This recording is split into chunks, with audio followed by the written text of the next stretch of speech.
પ્રિય વૈષ્ણવો, જય શ્રી કૃષ્ણ. સબનતે શ્રી વલ્લભ નામ ભલો, યાહી મેં ગોકુલ યાહી મેં વૃંદાવન, યાહી મેં વ્રજ મંડલો, સબનતે શ્રી વલ્લભ નામ ભલો. પરમ કૃપાળુ પુષ્ટિ માર્ગના પ્રણેતા શ્રી મહાપ્રભુજીના યુગલ ચરણારવિંદમાં કોટી કોટી દંડવત પ્રણામ. પ્રિય રસિકજનો, આજના આ પરમ પવિત્ર અને મંગલમય સત્સંગમાં આપ સર્વે વૈષ્ણવોને મારા જય શ્રી કૃષ્ણ. વૈષ્ણવો, હમણાં જ આપણે જે દિવ્ય પંક્તિઓનું શ્રવણ કર્યું તે આપણને શ્રી વલ્લભના નામની સર્વોપરિતા અને મહિમા સમજાવે છે. પુષ્ટિ માર્ગમાં શ્રી વલ્લભ નામ માત્ર કોઈ એક નામ નથી, પણ સાક્ષાત પરબ્રહ્મનું સ્વરૂપ છે. જે નામમાં ગોકુલ, વૃંદાવન અને આખું વ્રજમંડળ સમાયેલું છે, તે નામનો આશ્રય લેનાર જીવને અન્ય કોઈ સાધનની જરૂર રહેતી નથી. આજના આ વિશેષ સત્સંગનો હેતુ એ જ છે કે આપણે સૌ સાથે મળીને શ્રી વલ્લભના આ અલૌકિક અને મંગલકારી નામનો મહિમા વધુ ઊંડાણપૂર્વક સમજીએ. આપણા હૃદયમાં શ્રી વલ્લભ પ્રત્યેનો ભાવ અને દ્રઢાશ્રય વધે તે માટે આજના સત્સંગમાં આપણે જે રસપાન કરીશું ને તેનો ટૂંકમાં પરિચય મેળવીએ તો પહેલું, શ્રી વલ્લભના નામનો મહિમા. પુષ્ટિ માર્ગીય ગ્રંથો, કીર્તનો અને પંક્તિઓ દ્વારા, સ્તોત્રો દ્વારા શ્રી વલ્લભના નામની દિવ્યતા અને ફલશ્રુતિ વિશે સમજીશું. બીજું, સ્તોત્ર સ્તુતિ દ્વારા મહિમા. વિવિધ મનોહર સ્તોત્રો અને સ્તુતિઓ દ્વારા શ્રી મહાપ્રભુજીના વલ્લભ નામને પણ સમજીશું અને ગુણગાન કરીશું. ત્રીજું, બેઠક ચરિત્ર દ્વારા શ્રી મહાપ્રભુજીની ભૂતલ પરની દિવ્ય લીલામાં સાક્ષી એવા પવિત્ર બેઠકજીઓના ચરિત્ર અને પ્રસંગોનું શ્રવણ કરીને ધન્યતા અનુભવીશું. તો ચાલો વૈષ્ણવો, આપણું મન અને હૃદય પૂરેપૂરું એકાગ્ર કરી શ્રી વલ્લભના આ નામ મહિમાના સાગરમાં ડૂબકી લગાવીએ અને આપણા જીવનને કૃતાર્થ કરીએ. બોલો શ્રી વલ્લભાધીશ કી જય. શ્રી ગુસાઈજી પરમ દયાલ કી જય. શ્રી ગિરિરાજ ધરણ કી જય. શ્યામ સુંદર શ્રી યમને મહારાણી જી કી જય. વાલા વૈષ્ણવો, જય શ્રી કૃષ્ણ. મન રેતુ શ્રી વલ્લભ કहिले. શ્રી વલ્લભના નામનો મહિમા સ્તુતિ સ્તોત્રો દ્વારા સમજીએ. સર્વમ શ્રી વલ્લભો મમ, મારું સર્વસ્વ શ્રી વલ્લભ થાવ. શ્રી મહાપ્રભુજીનું નામ શ્રી વલ્લભ કેમ પડ્યું હશે તેનો ખૂબ જ સુંદર ભાવ સમજીશું અને શ્રી વલ્લભના સ્વરૂપને સ્તુતિ સ્તોત્ર દ્વારા સમજવાનો રંચક પ્રયાસ કરીશું અને આનંદ રસમાં મગ્ન થઈશું. બોલો શ્રી વલ્લભાધીશ કી જય. વાલા વૈષ્ણવો, જય શ્રી કૃષ્ણ. હું માનાતુરી આપ સર્વે વૈષ્ણવોનું આજના આ અલૌકિક સત્સંગમાં હાર્દિક સ્વાગત કરું છું. જરા લહેજત તો જુઓ કે શ્રી વલ્લભ નામ કેમ પડ્યું. નામ, રૂપ અને ગુણ એ ત્રણેય દીપ્તા સંપૂર્ણપણે હોય એવા તો માત્ર એક શ્રી મહાપ્રભુજી જ છે. આપ શ્રીના 108 નામ છે, તેમાં વલ્લભાખ્યાય નમઃ એવું નામ પણ છે. શ્રી વલ્લભ નામ આપનું કેમ પડ્યું તે જરા સમજીએ. એથી ખાતરી થશે કે શ્રી મહાપ્રભુજી નું સ્વરૂપ કેવું છે. અત્યંત વિબુદ્ધ એટલે કે વિશેષ બુદ્ધિવાળા એ સ્વરૂપમાં જ મુગ્ધ રહે છે, માટે વિબુધેશ્વર નામ પડ્યું છે. અવતારી પુરુષ એક કામ કરે તેમાં હજારો હેતુ હોય છે, તેમ અહીંયા પણ છે. શ્રી વલ્લભ નામ પડવાના હજારો કારણ છે. તેમાંના ઉપલબ્ધ થોડાક તપાસીએ, જરા આનંદ લઈએ, સ્વાદ લઈએ અને રસમાં ડૂબી જઈએ. આમાં બે શબ્દ છે, શ્રી વત્તા વલ્લભ.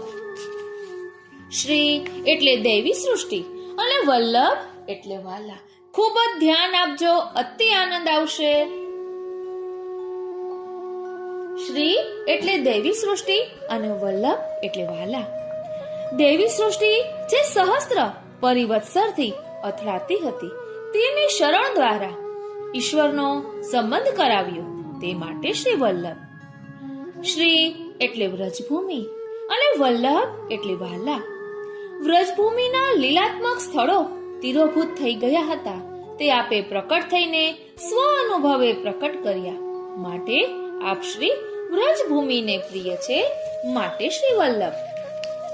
શ્રી એટલે લક્ષ્મીજી અને વલ્લભ એટલે વાલા. શ્રી મહાપ્રભુજી પ્રકટ થયા તે પહેલા સૌએ લક્ષ્મીજીને માયા ગણીને તિરસ્કાર કર્યો, ત્યારે શ્રી મહાપ્રભુજીએ તેમનો ભગવત સેવામાં ઉપયોગ કર્યો. અત્યારે લાખો રૂપિયાનો ઉપયોગ સેવામાં થાય છે, તેથી શ્રી મહાપ્રભુજી લક્ષ્મીજીને પણ વાલા છે, માટે શ્રી વલ્લભ. શ્રી એટલે શોભા અને વલ્લભ એટલે વાલા. સૌંદર્યની અધિષ્ઠાતા દેવી તે શોભા. આજ સુધી બધાએ શોભાને ઓભા ગણીને તેનો તિરસ્કાર કર્યો, ત્યારે શ્રી મહાપ્રભુજીએ તેનો પ્રભુની પાસે સુંદર રીતે ઉપયોગ કર્યો, પ્રભુની સન્નિધાનમાં તેને મૂકી દીધી. આથી તેને પણ શ્રી મહાપ્રભુજી બહુ વાલા છે, માટે શ્રી વલ્લભ. શ્રી એટલે સ્ત્રી, કારણ કે સ્ત્રી જ ગુણ વડે શોભારૂપ છે. વિશ્વની શોભા સ્ત્રીઓ વડે જ છે. અરે સર્વમાં સ્ત્રીઓ વડે જ રસ છે. મહાભારતમાંથી દ્રૌપદીને કુંતાજી, રામાયણમાંથી સીતાજી અને શ્રી ભાગવતજીમાંથી ગોપીજનો લઈ લો તો ગ્રંથોનો સ્વાદ અને રસ નાશ જ પામશે. આથી સ્ત્રી કોમળતા, મૃદુતા, પ્રેમ, દયા, દીનતા, પ્રીતિ એ સર્વ વસ્તુઓની ખાણ છે. આમ છતાં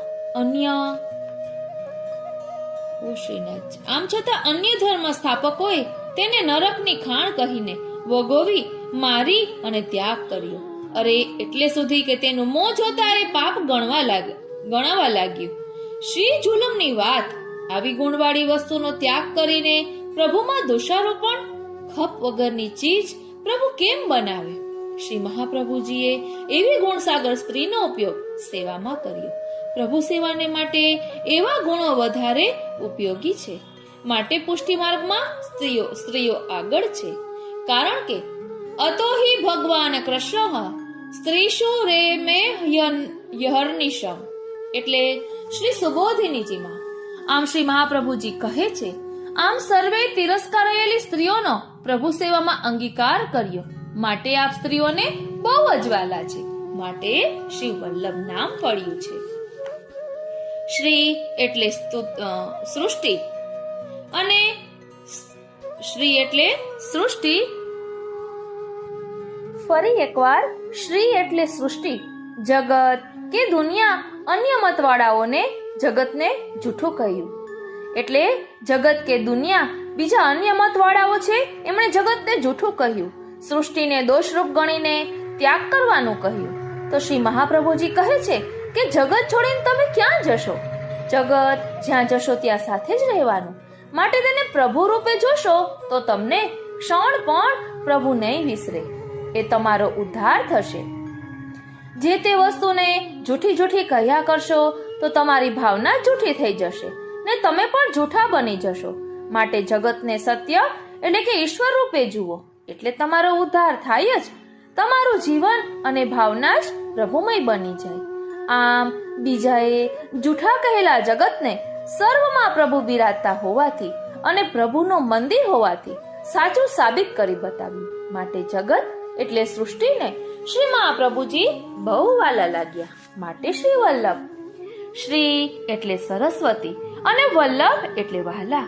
આજ સુધીના સર્વ ગ્રંથકારોએ ગ્રંથો કર્યા, પણ તેમાં ભગવદ રસ ન મૂક્યો. જે ગ્રંથો વાંચતા ને મનન કરતા રોમ રોમ ખીલી ઉઠે, રોમ રોમમાં રસ ભરાઈ જાય, એવી સરસ્વતીને શ્રી મહાપ્રભુજીએ બનાવી દીધી. માટે સરસ્વતીને પણ આ બહુ જ પ્રિય છે. આથી ગોપાલદાસજી વલ્લભાખ્યાનમાં કહે છે, ત્યાંથી કેશી ઘાટ પાઉં ધારિયા, કહી કથા તત્વ સમાધિ, રસપુંજ પુરુષોત્તમ પ્રમાણ્યા, સરસ્વતી તજી આધી. અહીં રોમ રોમ ખીલી ઉઠવાની વાત છે, તો આપણે ગાઈએ છીએ ને, રોમ રોમ રસ ઝલકે શ્રી વલ્લભ, રોમ રોમ રસ ઝલકે.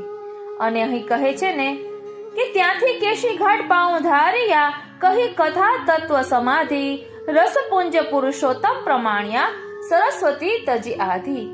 ગિરિરાજને આશ્વાસ દીધો, ધરી કોમલ ચરણ, હરખે તે શામાં આવ્યા શ્રી ગોવર્ધન ઉદ્ધરણ. અને તેમાં આવે છે કે ગ્રંથ સર્વે રસરૂપ કીધા, પોતાને સિદ્ધાંત વગેરે વાક્યો વડે જણાય છે કે સરસ્વતીના મનનું જે રસની ભૂખનું દુઃખ હતું તે અલૌકિક રસ શ્રી મહાપ્રભુજીએ મટાડ્યું. માટે આ સરસ્વતીને પ્રિય છે, માટે શ્રી વલ્લભ છે, વાક્પતિ છે. શ્રી સર્વોત્તમ સ્તોત્રમાં શ્રી મહાપ્રભુજીનું નામ છે, કદાચ તો 53મું છે, વાક્પતયે નમઃ. એટલે વાણીના પતિ, અહીં પતિ કહેતા પાલક છે. અને આપણા બાળકો ભણતા હોય એમને વાક્પતયની 3 માળા કરવાનું કહેવું જોઈએ, એવું મેં વચનામૃતમાં સાંભળ્યું હતું. કારણ કે સરસ્વતીના પતિ શ્રી વલ્લભ પ્રભુ છે. તો સરસ્વતીની કૃપા આ દ્વારા આપણા બાળકો પર શ્રી વલ્લભની કૃપા થાય. માટે બાળકો ભણતા હોય એમને વાક્પતયે નમઃની 3 માળા કરવાનું કહેવું જોઈએ, એવું મેં વચનામૃતમાં સાંભળ્યું હતું.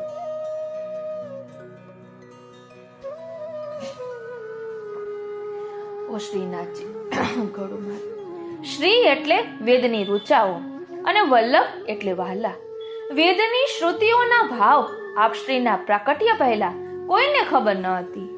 અર્થ અથવા વિવૃતિકારોએ એક શ્રુતિનો અર્થ એવો કર્યો કે બીજીને વિરોધ આવે.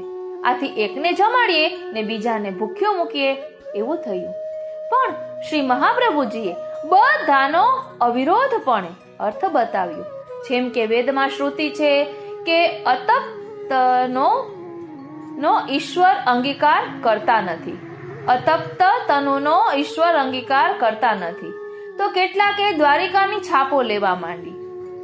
તે શરીરને ડામીસ બનાવ્યું. ડામવાળું શરીર સેવા ઉપયોગી નથી, તેનો ધાર્મિક ક્રિયામાં નિષેધ છે, માટે બીજી શ્રુતિને બાધાવ્યો. હવે કોઈએ તપ્તનો અર્થ તપ લઈ ઇન્દ્રિયોનું દમન કર્યું, પણ એવું જોર જુલમથી દમન એ તો આસુરી તપ માટે નિષેધ છે. કોઈ ધૂણીઓ ધખાવી તાપવા બેસી તપ કરી તપ્તતાનું કરવા માંડ્યા, તે પણ આસુરી તપ છે. શ્રી મહાપ્રભુજીએ કહ્યું કે કોઈ આ શ્રુતિઓ સમજતા નથી. પોતે અતપ્તનો ભાવ બતાવ્યો.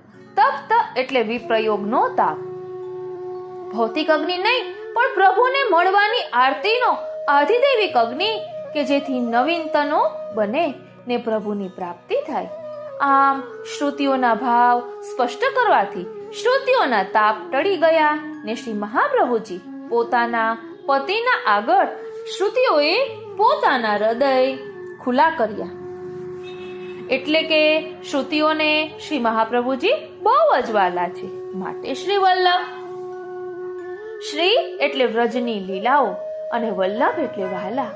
વ્રજની શ્રી પ્રભુની લીલાઓ તીરોભૂત થઈ ગઈ હતી. તે પોતે ભગવાન મંદિરોમાં પ્રકટ કરી હોરી, ડોલ, હિંડોરા, પલના, અન્નકૂટ, દાન, માન, નંદોત્સવ વગેરે પ્રત્યક્ષ અનુભવાવી. માટે એ સ્વરૂપાત્મક લીલાઓનો પણ તાપ મટાડ્યો. માટે તેમને પણ શ્રી મહાપ્રભુજી બહુ જ વાલા છે, માટે શ્રી વલ્લભ. શ્રી એટલે વનસ્પતિ, કારણ કે તે પૃથ્વીની શોભારૂપ છે. આજ સુધી કોઈએ વનસ્પતિ રૂપ પુલિંદજીનો ઉપયોગ સેવામાં ન કર્યો.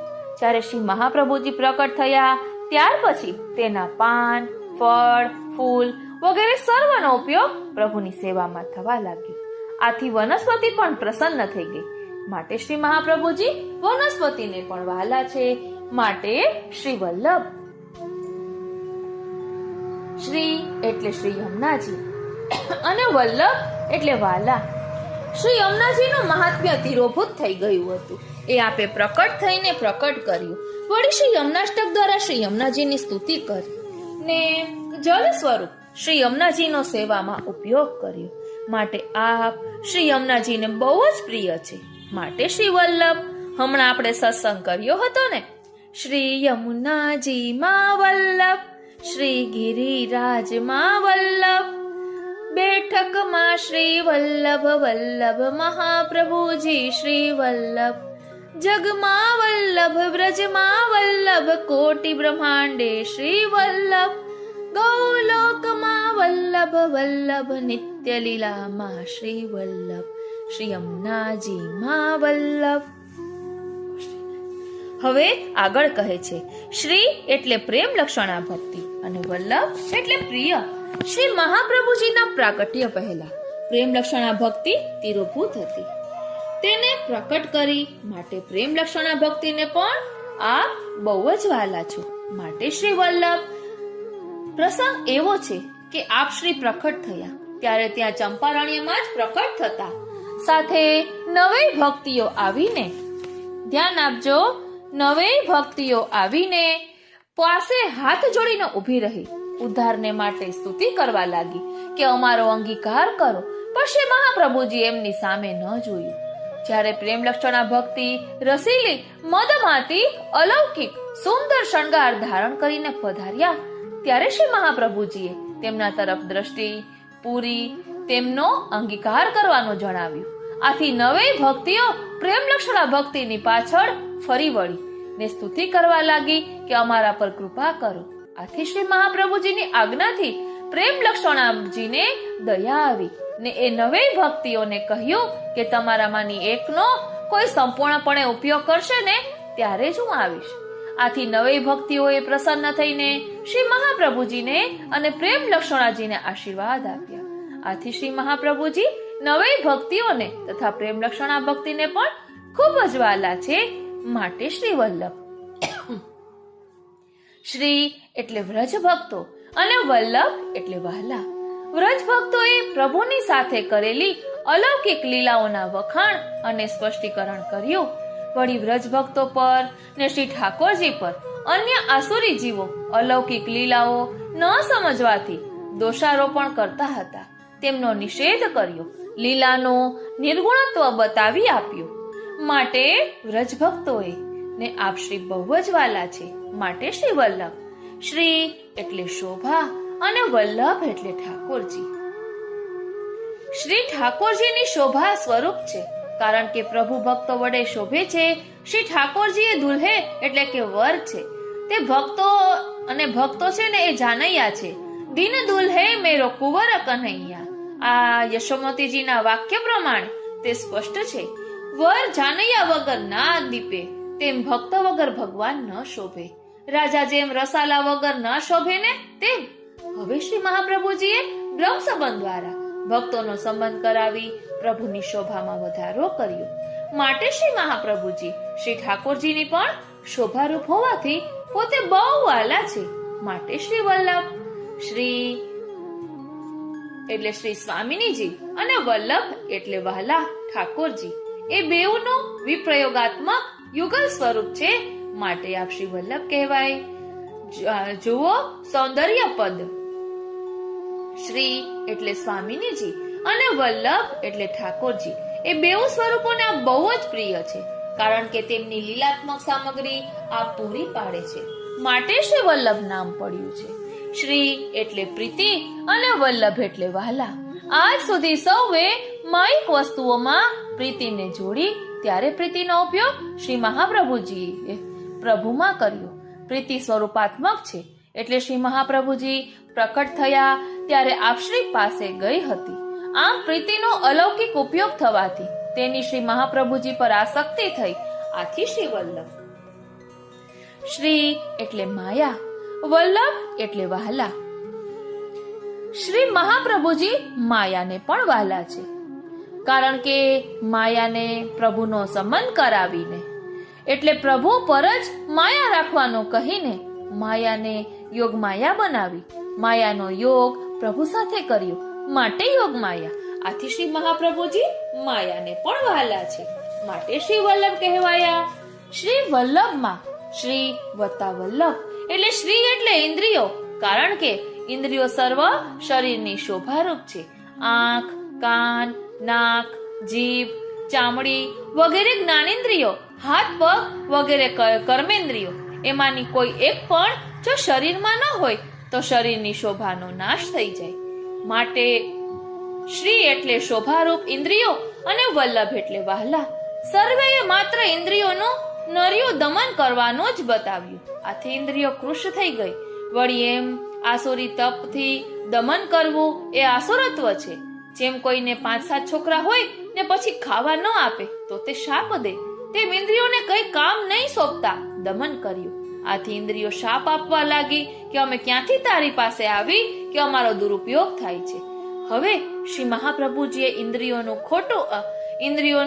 આમ ખોટું દમન કરવાનું ન બતાવ્યું, પણ બધી ઇન્દ્રિયોને પ્રભુની સેવામાં જોડી તેમનો ઉપયોગ સેવામાં કરી એમનો પ્રભુમાં નિરોધ કર્યો. આથી ઇન્દ્રિયો સર્વની આપ શ્રી ઉપર અનહદ પ્રીતિ છે. આથી આપનું નામ શ્રી વલ્લભ પડ્યું. પુષ્ટિ ભક્તની ઇન્દ્રિયો ભગવત સંબંધી, સેવા સંબંધી સર્વ કાર્ય કરે છે. માટે ભક્તને તેઓ આશીર્વાદ આપે છે.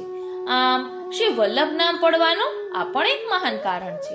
ગીતાજીમાં શ્રી કૃષ્ણ પણ એમ જ કહે છે કે જે મનથી વિષયનું સ્મરણ કરતો રહી આ પરાણે ઉપર વિષયોનો નિરોધ કરે છે તે મિથ્યાચારી કહેવાય છે.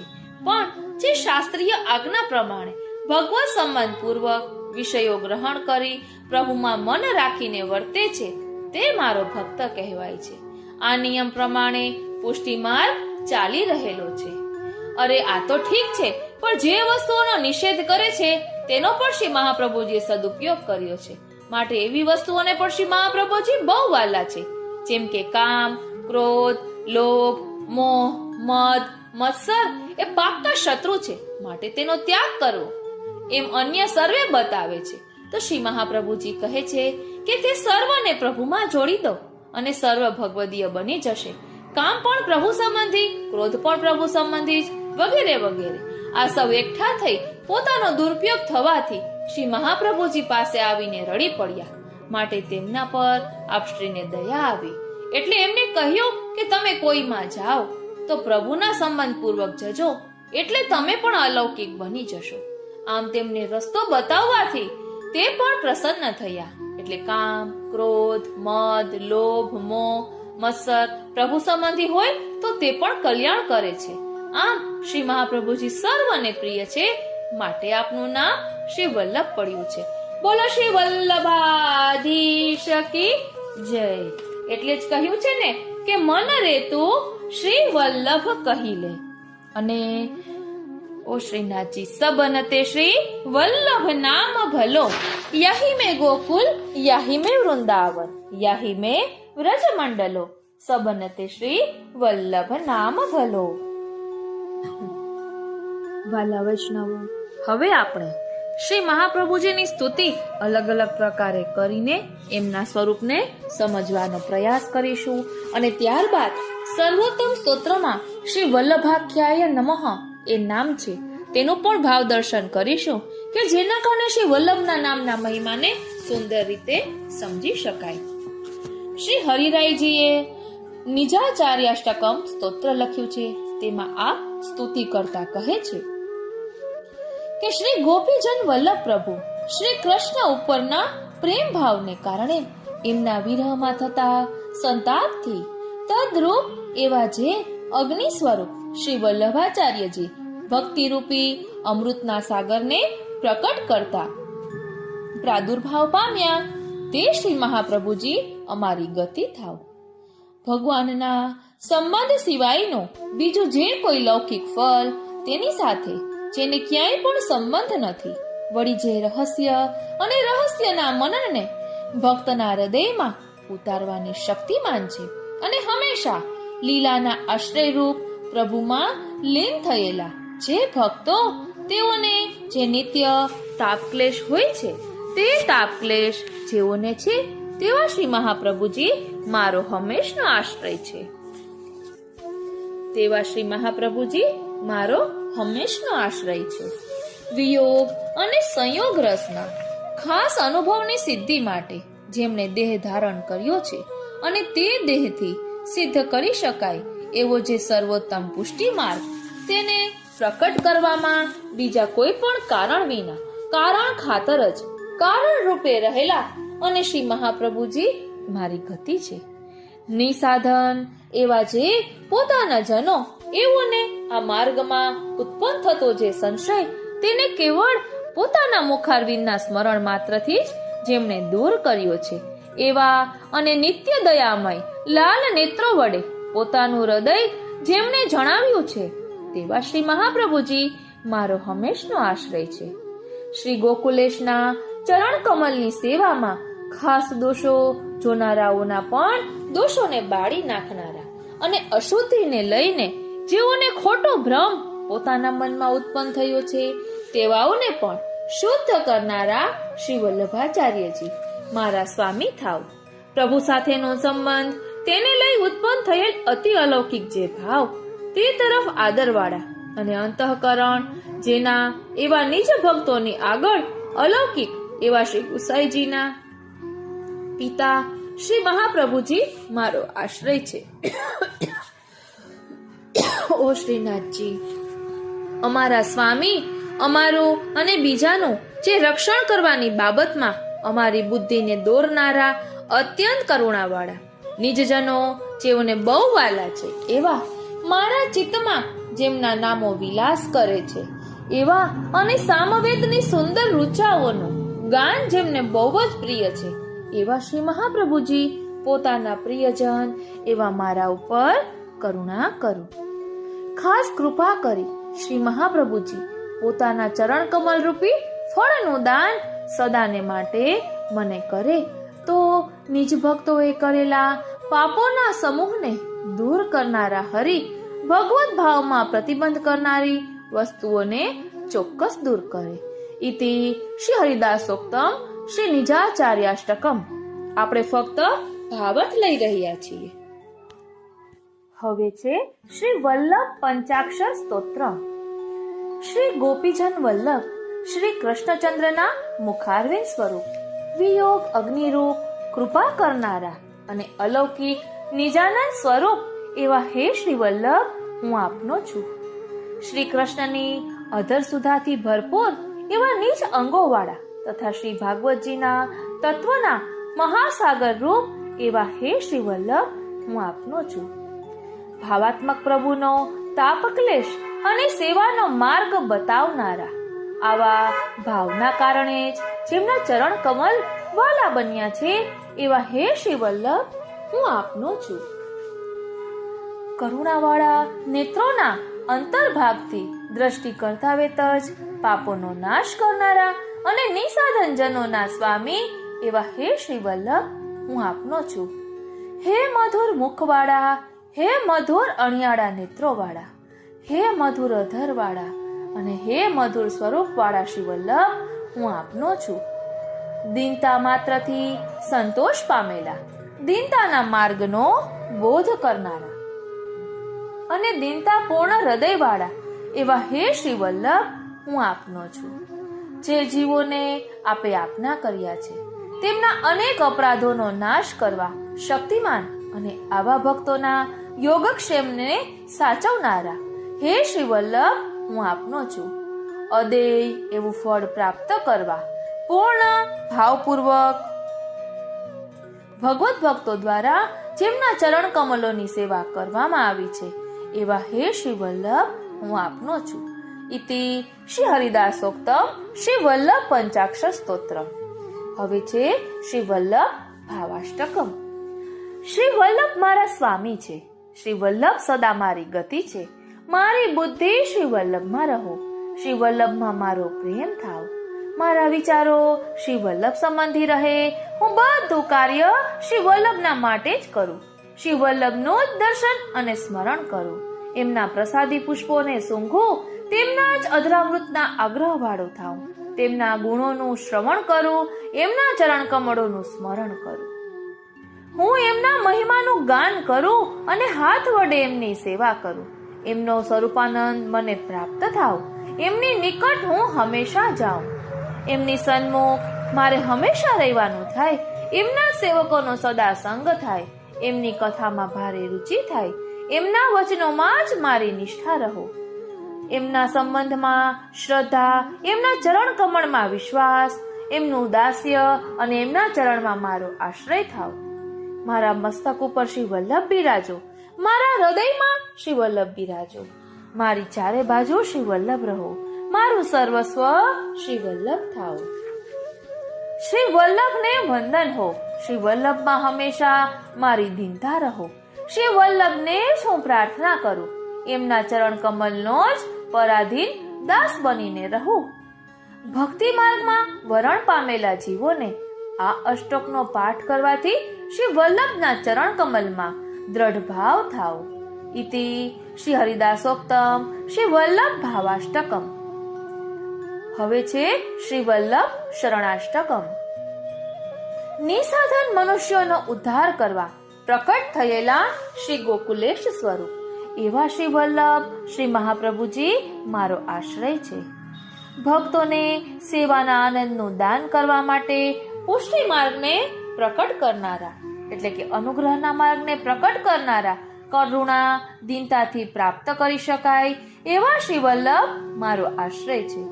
શ્રી સ્વામિનીના ભાવથી યુક્ત તથા ભગવત ભાવથી ભાવયુક્ત અતિ અલૌકિક સ્વરૂપવાન શ્રી વલ્લભ મારો આશ્રય છે. સદાનંદ શ્રી કૃષ્ણના મુખારવિંદના આનંદરૂપ વિયોગરૂપી અલૌકિક અગ્નિ સ્વરૂપ ભક્તિ માર્ગરૂપી કમળને વિકસાવનારા સૂર્યરૂપ શ્રી વલ્લભ મારો આશ્રય છે. રાસલીલાના દિવ્ય રસથી સૌ ભક્તોને સારી રીતે રસપૂર્ણ કરનારા ભાવાત્મક સર્વ અંગોવાળા શ્રી મહાપ્રભુજી મારો આશ્રય છે. શ્રી ભાગવતજીના ગુઢાર્થને પ્રકટ કરવા જેમણે અવતાર ધારણ કર્યો છે એવા અને સ્વામી શ્રી કૃષ્ણના સંતોષના કારણરૂપ શ્રી વલ્લભ મારો આશ્રય છે. શ્રી ગોપીજન વલ્લભ શ્રી કૃષ્ણના અંતઃકરણની લીલાનો અનુભવ જેમને વહાલો છે તથા તેને લઈને જેમના હૃદયમાં અન્ય વિચાર જાગતો જ નથી એવા શ્રી મહાપ્રભુજી મારો આશ્રય છે. પોતાની અતિશય કોમળતા અને સુંદરતાથી કમલને જીતનારા, ચરણ કમળોથી પૃથ્વીને વિભૂષિત કરનારા, સદા શ્રી ગિરિરાજમાં બિરાજમાન એવા શ્રી વલ્લભ મારો આશ્રય છે. જે જીવ અનન્ય આશ્રિત મનવાળો થઈને આ શરણાષ્ટકનો પાઠ કરશે, નિત્ય કરશે, તે નિસાધન હશે ને તો પણ તે શ્રી મહાપ્રભુજીના ચરણ કમલના દ્રઢાશ્રયને પ્રાપ્ત થશે. ઇતિ શ્રી હરિદાસ વિરચિતમ શ્રી વલ્લભ શરણાષ્ટકમ. હવે છે શ્રી વલ્લભ ચરણ વિજ્ઞપ્તિ. પોતાના આચાર્ય શ્રી મહાપ્રભુજીના બંને ચરણ કમલો સર્વ સુખને આપનારા છે. તેનું મારા મસ્તક ઉપર હું વહન કરું છું, જેનાથી મને નિશ્ચિત રીતે બધું ફળ મળશે. યવનોથી ઉત્પન્ન થયેલ ભયથી દિનમાં દિન એવો હું દુઃખી થાઉં છું. હે પીડિતોની પીડાનો નાશ કરનાર પ્રભુ, તે દુઃખથી અમોને મુક્ત કરો. ખેદથી હૃદયને જેણે ભેદી નાખ્યું છે, જેમાં સુખનો ભેદ રહ્યો જ નથી, પોતાનાઓનો ભેદ પણ જેણે રહેવા દીધો નથી, એવા સમયમાં હે પ્રભુ આપ જ અમારી ગતિરૂપ છો. હે કરુણાનાથ, હે ગોકુલેશ્વર, અમારી ગતિ માછલાના સમાન થઈ છે. નથી સ્થિરતા કરી શકાતી કે નથી જઈ શકાતું, અથવા નિવર્તય દયાનિધે એવો પણ પાઠ છે. હે નાથ, ધૈર્ય આદિ રહિત એવા અને આપના એવા અમારાથી ભયથી ઉત્પન્ન થયેલું દુઃખ સહી શકાતું નથી. હે પ્રભુ, આપ તે દુઃખને નિવૃત્ત કરો. હે નાથ, આપના સ્મરણ રૂપી ઉપાય સર્વ પાપને દૂર કરનારા છે, પરંતુ તેઓના ભયથી આ સ્મરણ પણ થઈ શકતું નથી, માટે મારી અહીં શ્રી ગતિ. ઇતિ શ્રી હરિદાસોક્તમ શ્રી વલ્લભ ચરણ વિજ્ઞપ્તિ. વાલા વૈષ્ણવો, વલ્લભાખ્યાનમાં પણ આવે છે ને, લક્ષ્મણ સુત શ્રી વલ્લભરાયજી સ્મરણ કરતા દુષ્કૃત જાયજી. હવે છે દૈન્યાષ્ટકમ.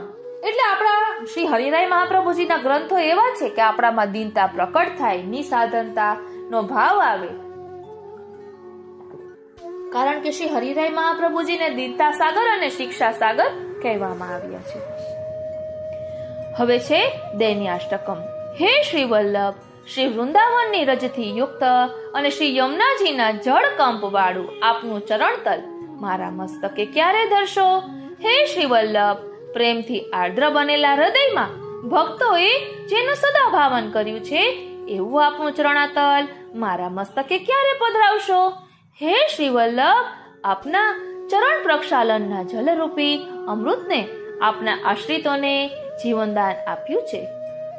ધ્યાન આપજો, આપના ચરણ પ્રક્ષાલનના જલરૂપી અમૃતે આપના આશ્રિતોને જીવનદાન આપ્યું છે એવું આપનું ચરણતલ મારા મસ્તકે ક્યારે પધરાવશો?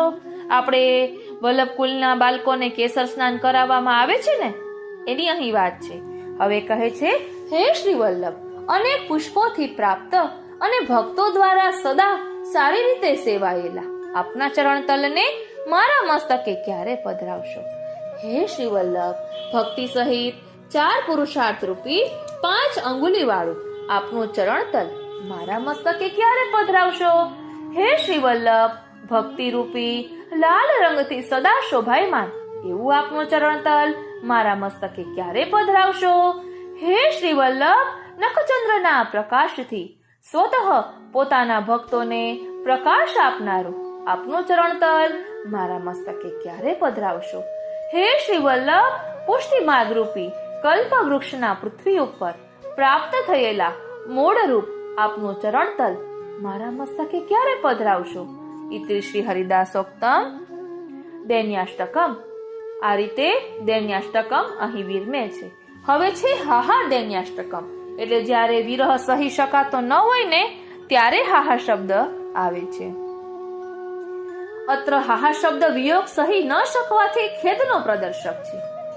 એટલે કહે છે, હે શ્રી વલ્લભાધીશ, હે શ્રી કૃષ્ણચંદ્રના મુખારવિંદ સ્વરૂપ, હે વિયોગના ભાવથી અગ્નિ સ્વરૂપ, મને આપનું દર્શન આપો. એટલે જેવી રીતે 12મું શિક્ષાપત્ર છે ને તેમાં કઈ રીતે આવે છે? દર્શનમ દેહી ગોપીશા ગોકુલાનંદદાયક ગોવિંદ ગોપવનિતા પ્રાણાધીપ કૃપાનિધે. તેમાં પણ શ્રી સ્વામીની જે જલ્પના કરી છે એવી રીતે અહીં શ્રી વલ્લભના દર્શન માટેની જલ્પના છે.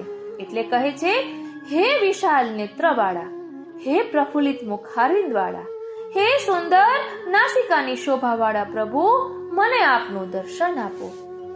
હે કેશથી આવૃત મુખવાળા, હે અમિત સુધા જેના અધરમાં છે એવા, હે અતિ સુંદર ચિબુક હડપચી વાળા, મને આપનું દર્શન આપો. હે નિજજનોના આધાર, હે દિનજનોના આશ્રયદાતા, હે દયાથી પીગળેલ હૃદયવાળા શ્રી મહાપ્રભુજી, મને આપનું દર્શન આપો. હે સ્વકીય ભક્તોના સર્વ સ્વરૂપ, હે નિર્ધનોના મનના ધનરૂપ, હે અતિ કોમલ અંતઃકરણ વાળા શ્રી મહાપ્રભુજી, મને આપના દર્શન આપો. હે સ્વકીયોને આરતીનું દાન કરનારા, હે ભાવરૂપી આરતી આપનારા, હે હૃદયના ભાવને જાણનાર શ્રી મહાપ્રભુજી, મને આપનું દર્શન આપો.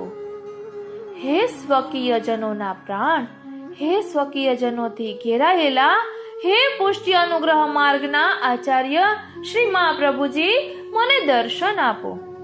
હે કામદેવને જીતનારા, હે પોતાના આનંદથી ભરપૂર, હે શ્રી હરિના વિહાર સ્વરૂપ શ્રી મહાપ્રભુજી, મને દર્શન આપો. ઇતિ શ્રી હરિદાસોક્તમ હાહા દૈન્યાષ્ટકમ. ત્યારબાદ છે શ્રી વલ્લભ ભાવાષ્ટકમ. હે શ્રી વાગધીશ પ્રભુ, જો આ ભૂતલમાં આપનું પ્રાકટ્ય ન થયું હોત તો દેવી જીવો અપાર પારાવાર સંસાર રૂપી સમુદ્રને કેવી રીતે તરી શકત અને રસિક ભગવદીઓ ભાવાત્મક શ્રી હરિને કેવી રીતે અનુસરી શકત અને વ્રજ ભક્તોના મહાત્મ્યને પોતાના હૃદયમાં કેવી રીતે સ્થાપન કરી શકત. અર્થાત હે શ્રી મહાપ્રભુ, આપ આ ભૂતળ ઉપર પ્રકટ ન થયા હોત તો દેવી જીવો આ સંસાર સમુદ્રને તરી શકત નહીં અને રસિક ભગવદીઓ શ્રી હરિને અનુસરી શકત નહીં, તેમજ વ્રજ ભક્તોના મહાત્મ્યને પણ પોતાના હૃદયમાં સ્થાપન કરી શકત નહીં. અતએવ આપશ્રીના પ્રાકટ્યની પૃથ્વીમાં આવશ્યકતા હતી. હે શ્રી વાગીશ મહાપ્રભુ, જો પૃથ્વીમાં આપનું પ્રાકટ્ય ન થયું હોત તો દૈવી જીવો પુષ્ટિ ભક્તિ માર્ગનો આશ્રય શી રીતે કરત, સુખ સાગરનો અનુભવ કેવી રીતે કરત અને પોતાનું સર્વસ્વ આત્મનિવેદન દ્વારા પ્રભુને સમર્પી અહંતા મમતાનો ત્યાગ કરી માનવ જન્મ સાર્થક્ય શી રીતે કરત, જેમાં પુણ્ય ક્ષીણ થતા જન્મ મરણનું દુઃખ ભોગવવું પડે છે એવા દુઃખવાળા કર્મ આદિના ફળનો કેવી રીતે ત્યાગ કરી શકત.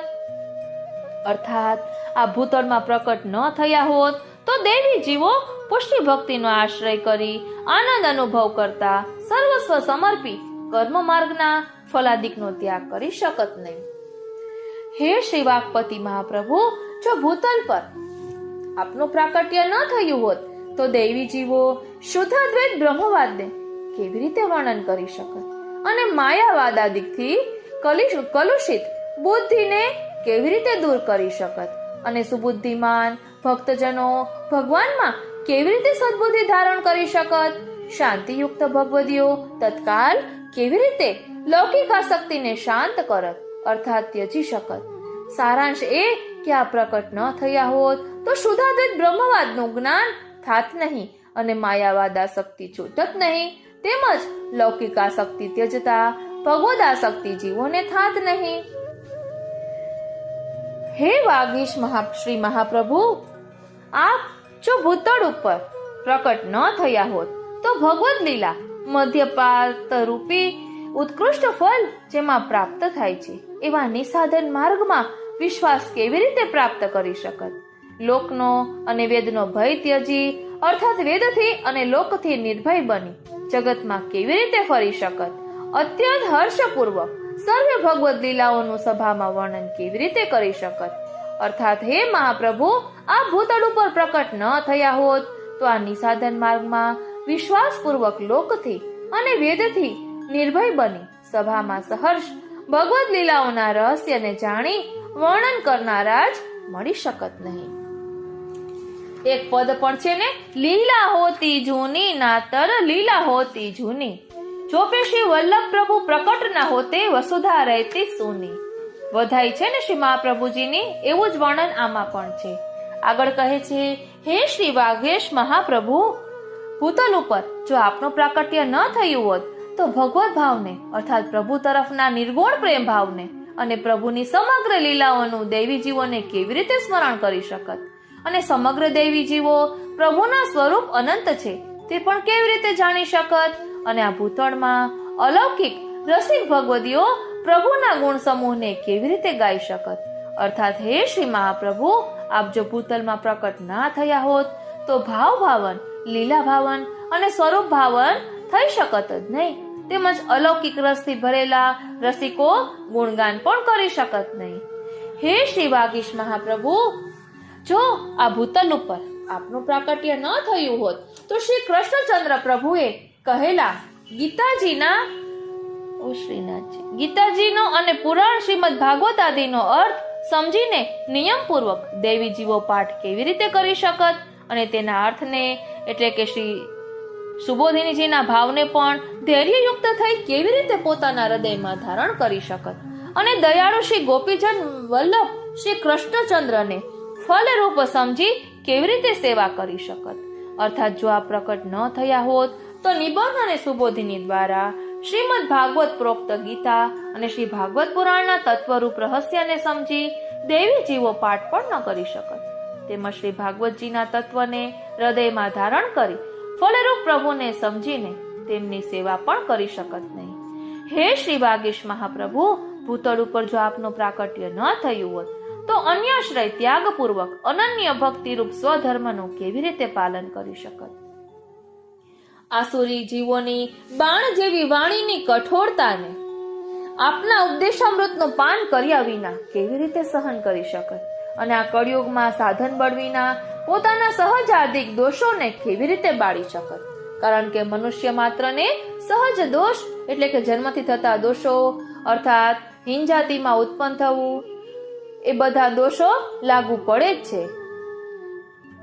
આપણે આવે છે ને સહજા દેશ કાલોત્થા લોક વેદ નિરૂપિતા, એ બધા 5 પ્રકારના દોષો લાગે છે એની વાત કરી છે. પછી આગળ કહે છે, હે શ્રી વાગીશ મહાપ્રભુ, ભૂતલ ઉપર આપનું પ્રાકટ્ય ન થયું હોત તો કોઈનાથી ન જીતાય એવા અર્થાત દુઃખથી જીતાય એવા અસુરોને અને આસુરોને અનુસરનારાઓને કેવી રીતે જીતી શકાત? અને આ નિસાધન નિર્ગુણ પુષ્ટિ ભક્તિ માર્ગના ઉત્કૃષ્ટ ફલરૂપ મહામંત્રનો શી રીતે ઉપદેશ આપી શકત? અને અત્યંત ભાવપૂર્વક નિરંતર પ્રભુને શરણે શી રીતે જઈ શકત? અર્થાત આ પ્રકટ થયા ન હોત તો આસુરી જીવોને અને આ આસુરી જીવોને અનુસરનારાઓને અથવા આસુર ભાવ વાળાઓને જીતી શકાત નહીં. ભગવાન માર્ગીય પરમ ફલ મહામંત્રનો ઉપદેશ પણ મળી શકત નહીં અને દેવી જીવો ભાવપૂર્વક ભગવત શરણાગતિ કરી શકત નહીં અને જન્મ મરણના દુઃખરૂપી સંસાર સમુદ્ર તરી શકત જ નહીં. અતએવ હે શ્રી વાગીશ પ્રભુ, ભૂતલ ઉપર આપના પ્રાકટ્યની દેવી જીવોના ઉદ્ધાર અર્થે આવશ્યકતા હતી. ઇતિ શ્રી હરિદાસોદિતમ શ્રી વલ્લભ ભાવાષ્ટકમ. આ રીતે હજી તો શ્રી વૈશ્વાનરાષ્ટકમ છે, શ્રીમદ આચાર્ય સકલ અવતાર સામ્ય નિરૂપણ છે. એ બધું આપણે અલગથી લઈશું, કારણ કે વસ્તુતઃ કૃષ્ણ એવો જે રીતે કહીએ ને એવી રીતે વૈશ્વાનરાષ્ટક ને બીજા સ્તોત્રો છે તેનું ભાવ દર્શન આપણે બીજા પાર્ટમાં કરીશું. હવે અહીં છે શ્રી વલ્લભાખ્યાય નમઃ, તેનું ભાવ દર્શન કરી લઈએ. બોલો શ્રી વલ્લભાધીશ કી જય. વાલા વૈષ્ણવો, શ્રી સર્વોત્તમ સ્તોત્રમાં 22નું નામ છે શ્રી વલ્લભાખ્યાય નમઃ, એટલે વલ્લભ નામ ધારણ કરનાર શ્રી મહાપ્રભુજીને હું નમન કરું છું. વલ્લભાખ્ય શબ્દ 2 શબ્દોનો બનેલો છે, વલ્લભ વત્તા આખ્ય. આખ્ય એટલે નામ. જેમનું નામ શ્રી વલ્લભ છે તે શ્રી વલ્લભાખ્ય. બીજા બધા અગ્નિનું નામ વલ્લભ નથી, માત્ર આપણા આધિદેવિક અગ્નિનું નામ શ્રી વલ્લભ છે. વલ્લભ શબ્દનો અર્થ છે પ્રિય. તેઓ શ્રી ઠાકોરજીને પ્રિય છે, શ્રી સ્વામિનીજીને પ્રિય છે, ગોપીજનોને પ્રિય છે, સકલ લીલા સૃષ્ટિને પ્રિય છે, માટે આપનું નામ વલ્લભ છે. વલ્લભ નામમાં સમગ્ર લીલા સૃષ્ટિનો સમાવેશ થઈ જાય છે. શ્રી ઠાકોરજીને વૃંદાવન, શ્રી યમુનાજી, વૃંદાવનની વનરાજીઓ, વન વિહાર કરતી ગાયો, મોરલાઓ બધું પ્રિય છે. તેથી શ્રી ઠાકોરજી આ બધું પોતાના હૃદયમાં ધારણ કરે છે. આવા શ્રી ઠાકોરજીને શ્રી વલ્લભે પોતાના હૃદયમાં અને રોમ રોમમાં ધારણ કર્યા છે. માટે સર્વલીલા સૃષ્ટિ શ્રી વલ્લભમાં બિરાજમાન છે. એકવાર જેને પુષ્ટિનો રંગ લાગી જાય તેને પ્રભુ સંબંધી બધું પ્રિય લાગે છે, અર્થાત બધું વલ્લભ રૂપ લાગે છે. આથી ગોપિકાઓએ ઘણી વાર ઈચ્છા કરી કે હે નાથ, અમને કેવળ ગોપીઓ જ કેમ બનાવી? અમારે યમુનાની ધારા બનવું છે, લતાપતા બનવું છે, ગાયો બનવું છે, તમારા અધરો પર રમતી વાસળી બનવું છે. અમે તમારા વલ્લભ બનવા માંગીએ છીએ. વલ્લભ કહેતા વાલા. નિત્ય લીલામાં જે સામગ્રી, જે ભક્તો અને યુગલ સ્વરૂપ છે એ બધું શ્રી વલ્લભનું છે. શ્રી વલ્લભને પરમ પ્રિય છે, માટે એમનું નામ શ્રી વલ્લભ છે. શ્રી મહાપ્રભુજીના દર્શન કરી લો એટલે તમામ નિત્ય લીલાના દર્શન કર્યા કહેવાય. શ્રી મહાપ્રભુજી આવા સૌના વલ્લભ હોવાથી સુખ સેવ્ય છે, પ્રેમાસ્પદ હોવાથી સૌને માટે સેવા કરવા યોગ્ય છે. બીજાઓને વલ્લભ અગ્નિ દજાડતો હશે, પણ પુષ્ટિજીવોને એ આનંદ આપે છે. શ્રી ગોકુલનાથજી મહારાજે ખૂબ સુંદર વાત કરી. પ્રિય સ્વરૂપ આનંદ રૂપ હોય છે. જગતમાં ઘણા બધા પ્રિય રૂપો હોય છે, પણ શ્રી મહાપ્રભુજી એવું પ્રિય સ્વરૂપ છે કે જે સતત આનંદ આપે છે. દુનિયાના બીજા પદાર્થો આનંદના હેતુભૂત છે, માટે આપણને પ્રિય લાગે છે. જેનાથી આપણને સુખ થાય તે પ્રિય ગણાય, જેનું પ્રિય ગણાય તે તેનું સર્વસ્વ ગણાય. આપણે સુખના જુદા જુદા સાધનો માની લીધા છે, આથી એ સાધનો આપણને પ્રિય લાગે છે. આ બધા પ્રાકૃત સાધનો છે. વાસ્તવમાં એનાથી મળતું સુખ એ સાચું સુખ નથી, માનવી લીધેલું સુખ છે. કારણ કે પ્રાકૃત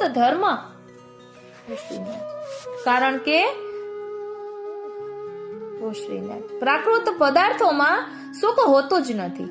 ભોજન કરવાથી ઘડીભર સુખ થયું, પણ વધારે ખવાઈ જવાથી પેટમાં દુઃખ પણ થયું અને દવા લેવી પડી, એટલે આ સુખ સાચું સુખ નથી. શ્રી મહાપ્રભુજી સાક્ષાત સુખ સ્વરૂપ છે. તે આનંદના હેતુરૂપ નથી પણ આનંદરૂપ છે. માટે સમગ્ર વિશ્વમાં તેઓ વલ્લભ નામથી પ્રસિદ્ધ છે. ભગવદીઓએ સમજાવ્યું કે આ વલ્લભ નામ ઘણું ગૂઢ છે, માટે જ્યાં ત્યાં તે ઉચ્ચારીશ નહીં. એના સાચા ગ્રાહક મળે ત્યારે તેમની પાસે તે ઉચ્ચારજે. શ્રી વલ્લભ નામ એટલું અગાધ છે કે તેનું રહસ્ય એક જન્મમાં પૂરું સમજાય નહીં. આપણા શ્રી મહાપ્રભુજીનું નામ વલ્લભ શા માટે પડ્યું? એનો જવાબ એ છે કે શ્રી મહાપ્રભુજી અંતરંગ ભાવાત્મક સ્વરૂપ છે. શ્રી સ્વામિનીજીના હૃદયમાં પ્રિયતમ શ્રી ઠાકોરજી બિરાજે છે. શ્રી ઠાકોરજીને પ્રિય શ્રી સ્વામિનીજી છે અને શ્રી સ્વામિનીજીને પ્રિય શ્રી ઠાકોરજી છે. આમ એકબીજાના હૃદયમાં બિરાજતું આ પ્રિય સ્વરૂપ બહાર પ્રકટ થયું. એ ભાવાત્મક ભાવાગ્નિ સ્વરૂપ હતું. શ્રી યુગલ સ્વરૂપને અત્યંત પ્રિય, માટે એમનું નામ પડ્યું શ્રી વલ્લભ. જ્યારે શ્રીનાથજી બાવાની સેવા કરવી હોય ત્યારે શ્રી મહાપ્રભુજી સ્વામીની ભાવ પ્રકટ કરે છે અને શ્રી સ્વામિનીજીની સેવા કરવી હોય ત્યારે શ્રી ઠાકોરજીનો ભાવ પ્રકટ કરે છે. આમ આ બંનેના પ્રેમાસ્પદ બનીને પ્રિયત્વ સંપાદન કરે છે, માટે આ વલ્લભ કહેવાયા. શ્રી ઠાકોરજીને અને શ્રી સ્વામિનીજીને શ્રી મહાપ્રભુજી અતિ પ્યારા છે. શ્રી યુગલ સ્વરૂપને અતિ પ્યારા હોવાથી સકલ ભક્ત સૃષ્ટિના આપ પ્યારા બનેલા છે. જ્યારે જ્યારે ભક્તો પ્રભુ પાસે જવાની ઈચ્છા કરે છે ત્યારે શ્રી વલ્લભ આ પ્યારા ભક્તોનો હાથ પકડી એમને પ્રભુ પાસે લઈ જાય છે. એટલા માટે કવિએ કહ્યું, ભાઈ શ્રી મહાપ્રભુજી તો પ્રેમની બારી છે, શ્રી મહાપ્રભુજી પ્રેમનું દ્વાર છે, માટે સૌને પ્રિય છે, બધાને પ્રેમ ગમે છે, માટે આપણું નામ વલ્લભ પડ્યું. શ્રી વલ્લભનું ઓ શ્રીનાથજી, શ્રી મહાપ્રભુજીનું વલ્લભ નામ કહેતા પહેલા વૈશ્વાનર નામ કહ્યું, કારણ કે ઘી અગ્નિમાં તપી જાય એટલું બધું તપી જાય કે બિલકુલ નિસહાય બની જાય, તેની શક્તિઓ ગુમાવી દે. પણ અલૌકિક અગ્નિ સ્વરૂપ શ્રી મહાપ્રભુજી કહે છે કે હે ભક્ત, હું તને કેવલ તપાવતો જ નથી, તાપ આપીને સ્નેહ પણ આપું છું. એમ સૂચવવા વૈશ્વાનર પદ પછી વલ્લભાખ્ય એવું પદ મૂકવામાં આવ્યું. એક કવિએ ભગવાનને કહ્યું, હે નાથ, મને ખબર છે કે તું દર્દ વગર મળતો નથી. હું તને એટલી જ વિનંતી કરું છું કે મને દર્દ ભલે આપો, પણ એટલું બધું દર્દ આપશો નહીં કે જેમાં હું બળીને ખાક થઈ જાઉં. મને થોડું ઓછું દર્દ આપજો. શ્રી ઠાકોરજીએ વિચાર કર્યો કે ભલે ભક્તને થોડું ઓછું દર્દ આપીએ, એકવાર તમાચો મારીને પછી સરસ મજાનો લાડવો ખવડાવીએ. આથી વૈશ્વાનર પદ પછી વલ્લભાખ્ય પદ આવ્યું. શ્રી મહાપ્રભુજીનું વલ્લભ નામ પડવાનું એક બીજું કારણ પણ છે. શ્રી મહાપ્રભુજી સ્વયં આનંદ સ્વરૂપ છે, માટે સૌને પ્રિય છે. રસરૂપી ભક્તો પ્રેમ સૌંદર્યના ખજાનાને શોધતા હોય છે. એકવાર તેઓ દિવ્ય અલૌકિક પ્રેમ સૌંદર્યને જોઈ લે પછી જગતમાં જોવા જેવું કંઈ બાકી રહેતું નથી. એક કવિ કહે છે, હે શ્યામ સુંદર, તમારું સૌંદર્ય અને માધુર્ય જોયું તે દિવસથી આખું જગત તમારું તસવીરખાનું થઈ ગયું છે. શ્રી મહાપ્રભુજીના દર્શન થયા પછી કાળજામાં વિરહનો કંટક ભોંકાઈ ગયો છે. માટે ભક્ત કહે છે, હે શ્રી વલ્લભ, આપના અનંત રૂપ રાશિના હું દર્શન કરતો રહું. એટલા માટે આપ સ્વાતિ નક્ષત્રની જળધારા બનીને પધારો, હું આપનો ચાતક બનીને રહું. આપણી લૌકિક દ્રષ્ટિ શ્રી વલ્લભના માધુર્યને ઓળખી શકતી નથી. એને નિરખવા પ્રેમ રંગમાં તરબોળ બનેલી દ્રષ્ટિ જોઈએ. એ દ્રષ્ટિથી જે શ્રી મહાપ્રભુજીના દર્શન કરે તેમને શ્રી મહાપ્રભુજી વલ્લભ લાગે. માટે આવા વલ્લભ સ્વરૂપ શ્રી મહાપ્રભુજીને શ્રી ગુસાઈજી નમન કરે છે. માટે કહ્યું, શ્રી વલ્લભાખ્યાય નમઃ. આ રીતે શ્રી વલ્લભના નામના મહિમાને સમજ્યા. આ વલ્લભાખ્ય બોલતા બોલતા જ મનમાં વિચાર આવ્યો કે એક સત્સંગ આપણે એવી રીતે કરીશું કે જેમાં સર્વોત્તમ સ્તોત્ર, વલ્લભાષ્ટક અને સપ્તશ્લોકી તેનું મહાત્મ્ય સમજીશું. એટલે સર્વોત્તમ સૂત્રનો પાઠ તો બધા કરતા હોઈએ એટલે એનો ભાવાર્થ તો ખબર હોય, પરંતુ સર્વોત્તમ સૂત્રનો મહિમા, વલ્લભાષ્ટકનો મહિમા અને સપ્તશ્લોકીનો મહિમા કે જે સૌંદર્ય પદ્યમાં નિરૂપવામાં આવ્યું છે. શ્રી મહાપ્રભુજીનો આપણે ધ્યાન ધરીએ છીએ સૌંદર્ય પદ્યમાં, એ સૌંદર્ય પદનું વિસ્તારથી વર્ણન શ્રી ગુસાઈજીએ આ ત્રણેય સ્તોત્રમાં કર્યું છે. અને આપણે અગાઉ લીધું હતું હરી તેરી લીલા કી સુધી આવે. એ 3 દિવસ શ્રી મહાપ્રભુજી મૂર્છામાં રહ્યા ત્યારે આ લીલાઓનું ચિંતન કર્યું અને એ લીલાઓનો જે અનુભવ થયો છે એ બધી લીલાઓનું નિરૂપણ શ્રી ગુસાઈજી આ 3 સ્તોત્રમાં કર્યું છે. એટલે આપણે આ સ્તોત્રો ભાવાર્થ સહિત હમણાં લીધા હતા. એટલે આ સ્તોત્રનું મહાત્મ્ય, એના અંદરનું રહસ્ય એ આપણે સમજવાનો પ્રયાસ કરીશું અને બીજા જે સ્તુતિ સ્તોત્રો બાકી છે તે લઈશું. આજનો આ સત્સંગ શ્રીનાથજી, શ્રી યમુનાજી, શ્રી મહાપ્રભુજીના ચરણારવિંદમાં સમર્પિત કરું છું અને એ જ વિનંતી ધરું છું કે અહીં દર્શાવેલા ભાવને અમે અમારા આત્મપટલ પર ધારણ કરી શકીએ એવી કૃપા કરો. બોલો શ્રી વલ્લભાધીશ કી જય. જય શ્રી કૃષ્ણ. બોલો શ્રી વલ્લભાધીશ કી જય. શ્રી મહાપ્રભુજીના 84 વૈષ્ણવો છે, 84 બેઠકો છે. તેનું ખૂબ જ સુંદર અલૌકિક સ્વરૂપ છે. શ્રી મહાપ્રભુજીએ પૃથ્વી પરિક્રમા કરી, જ્યાં જ્યાં આપે બિરાજીને સપ્તાહ કરી તેને બેઠકજી કહેવામાં આવે છે. બેઠકજીનું અલૌકિક સ્વરૂપ શું છે તેનું રસ દર્શન આપણે કરવાના છીએ. શ્રી મહાપ્રભુજી અત્યારે પણ 6 સ્વરૂપે ભૂતલ પર બિરાજે છે. તેમાંનું એક સ્વરૂપ છે બેઠકજી સ્વરૂપ. બેઠકજીમાં પણ 3 સ્વરૂપ જોવા મળે છે: આધિભૌતિક, આધ્યાત્મિક અને આધિદેવિક. તે ત્રણેય સ્વરૂપનું આપણે રસ દર્શન કરીશું. બેઠકજીનું શું મહાત્મ્ય છે, 84 આંકનું શું મહાત્મ્ય છે, તે બધું જ આપણે આજે જોવાના છીએ. વાલા વૈષ્ણવો, જય શ્રી કૃષ્ણ. હું મન આતુરી આપ સર્વે વૈષ્ણવોનું આજના આ અલૌકિક સત્સંગમાં હાર્દિક સ્વાગત કરું છું. આજે આપણે બેઠકજીના અલૌકિક સ્વરૂપનું રસ દર્શન કરવાના છીએ. સૌપ્રથમ આપણે માનસીમાં શ્રી મહાપ્રભુજીના બેઠકે જે પહોંચી જઈએ કે જેના કારણે આપણે તે અનુસંધાન કરવાનો વધુ આનંદ આવે. ત્યાં જારી ચરણ સ્પર્શ કરીશું અને સાથે સાથે શ્રી સર્વોત્તમ સ્તોત્ર, વલ્લભાષ્ટક, સપ્ત શ્લોકી એ બધા પાઠ પણ કરીશું. બેઠકજીમાં પણ 3 પ્રકારનું વાતાવરણ જોવા મળે છે, તેનું પણ રસ દર્શન આપણે કરીશું. આધિદૈવિક વાતાવરણ, આધ્યાત્મિક વાતાવરણ અને આધિભૌતિક વાતાવરણ. તો ચાલો શરૂ કરીએ બેઠકજીનું અલૌકિક સ્વરૂપ. બેઠકજીનું અલૌકિક સ્વરૂપ. જેવી રીતે શ્રીમદ ભાગવતનું સ્થાન ભક્તિ માર્ગમાં છે, તેવી રીતે 84,252 વૈષ્ણવની વાર્તા આદિ સાહિત્યનું સ્થાન પુષ્ટિ માર્ગમાં છે. પુષ્ટિ માર્ગીય સાહિત્યના 2 પ્રકાર છે. એક પ્રમાણાત્મક અથવા સૈદ્ધાંતિક સાહિત્ય, જેમાં પુષ્ટિ માર્ગના પાયાના સિદ્ધાંતરૂપ શ્રી કૃષ્ણના સ્વરૂપનું પ્રતિપાદન કરવામાં આવ્યું છે. બીજું છે પ્રમેયાત્મક અથવા આપ્ત પ્રમાણરૂપ સાહિત્ય. આપ્ત એટલે ભગવદીઓ, જે ભગવદીઓને શ્રી ઠાકોરજી કે શ્રી મહાપ્રભુજીનો પ્રત્યક્ષ અનુભવ થયો હોય અને તેનું વર્ણન હૃદયમાંથી આપોઆપ સ્ફુરાયમાન થયેલ શબ્દોમાં તેમણે કર્યું હોય તે સાહિત્ય. આવું સાહિત્ય સિદ્ધાંતના દ્રષ્ટાંતરૂપ છે. ફળરૂપ શ્રી કૃષ્ણનું સ્મરણ કરાવનાર છે. પ્રમાણમાં શબ્દ પ્રમાણ કરતા આપ્ત પ્રમાણને શ્રેષ્ઠ માનવામાં આવ્યું છે. તેથી પુષ્ટિમાર્ગીય સાહિત્યમાં પણ પ્રમેયાત્મક અથવા આપ્ત પ્રમાણાત્મક સાહિત્ય શ્રેષ્ઠ ગણાય છે. આવા પ્રમેયાત્મક સાહિત્યના પણ 2 ભેદ બતાવવામાં આવે છે. પહેલું, પુષ્ટિમાર્ગનું પ્રમાણભૂત પ્રમેય સાહિત્ય, જે ભગવદ લીલા સ્વરૂપ સંબંધી છે. બીજું, કેવળ ભાવાત્મક સાહિત્ય, જે શ્રી મહાપ્રભુજી સંબંધી છે. પુષ્ટિ માર્ગમાં ભગવાન કરતા ગુરુને મહાન ગણવામાં આવ્યા છે. તેથી શ્રી વલ્લભને પ્રભુ કરતા મોટા માનવાથી શ્રી મહાપ્રભુજી કહ્યા છે.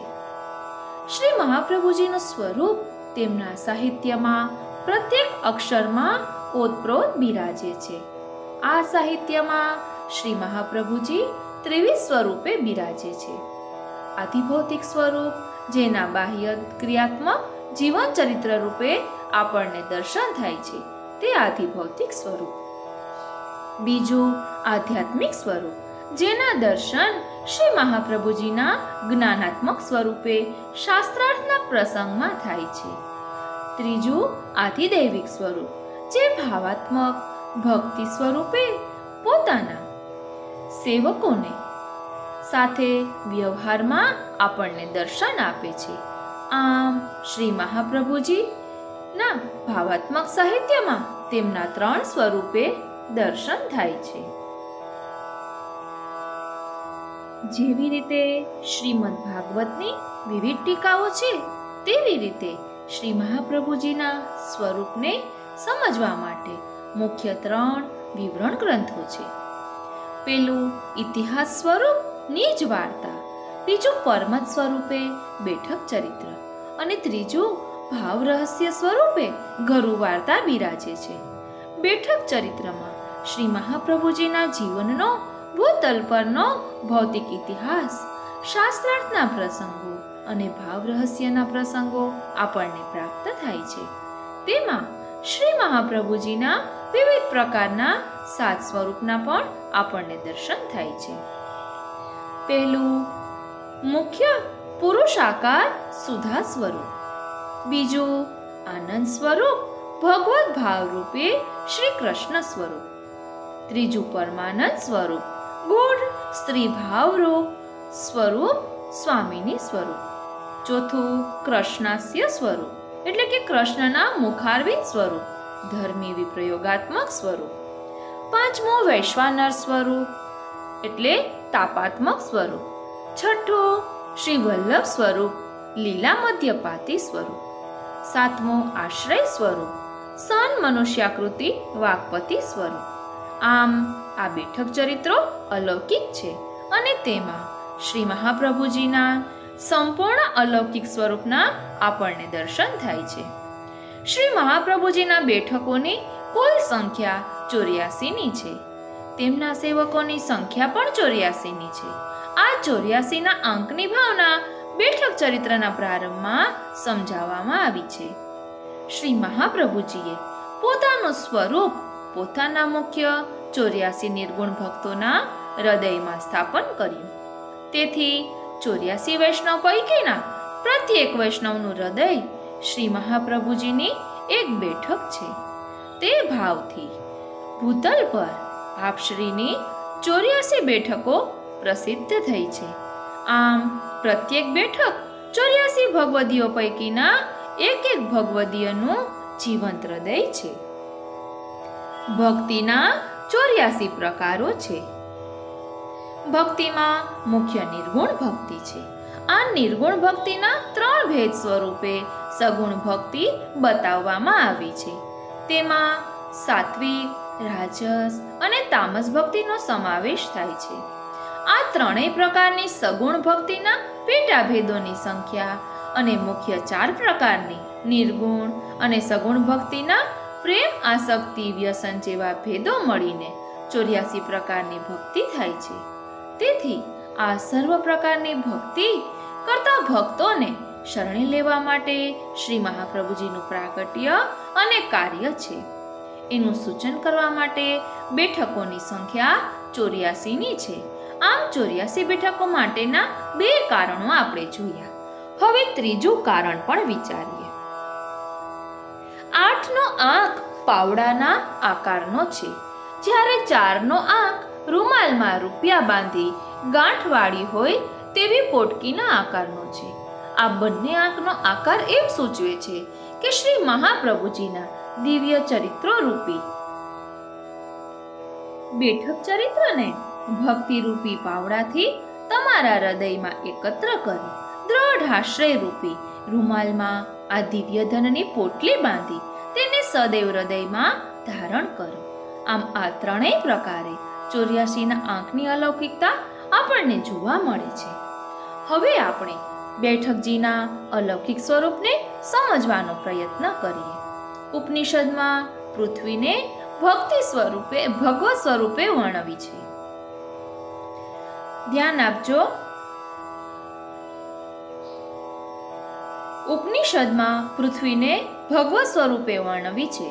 શ્રી મહાપ્રભુજીના સ્પર્શથી પૃથ્વી ભગવત સ્વરૂપમય બની છે.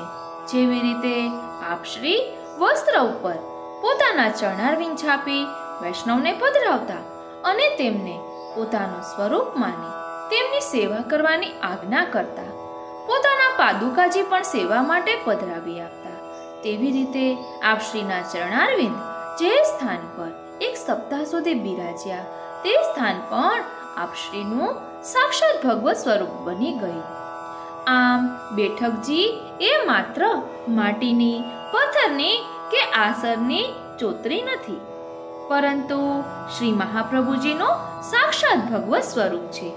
આ ભાવથી આપણે બેઠકજીમાં જઈએ છીએ. બેઠકજીના 3 સ્વરૂપો છે: આધિદૈવિક સ્વરૂપ, આધ્યાત્મિક સ્વરૂપ અને આધિભૌતિક સ્વરૂપ. દરેક બેઠકજીમાં શ્રી મહાપ્રભુજી સાક્ષાત નિત્ય બિરાજે છે. તેથી તે બેઠકજીનું આધિદૈવિક સ્વરૂપ છે. આ સ્થળે શ્રી મહાપ્રભુજીએ પ્રકટ કરેલું પોતાનું વિશિષ્ટ દિવ્ય ચરિત્ર સદાકાળ માટે પ્રગટ છે, કારણ કે પુષ્ટિ માર્ગ નિત્ય લીલાવાદને સ્વીકારે છે. તેથી આવું વિશિષ્ટ ચરિત્રાત્મક સ્વરૂપ ત્યાં નિત્ય હોવાથી તે બેઠકજીનું આધ્યાત્મિક સ્વરૂપ છે. બેઠકજીનું વિદ્યમાન સ્થળ, મકાન, ચોક ઇત્યાદિ તેમનું આધિભૌતિક સ્વરૂપ છે. આપણને સામાન્ય રીતે બેઠકજીના આધિભૌતિક સ્વરૂપના દર્શન આપણા ચર્મચક્ષુઓ દ્વારા થાય છે, પરંતુ જેમના ઉપર શ્રી મહાપ્રભુજીની કૃપા થાય છે તેઓ બેઠકજીના આધ્યાત્મિક અને આધિદૈવિક સ્વરૂપના દર્શન પણ કરી શકે છે.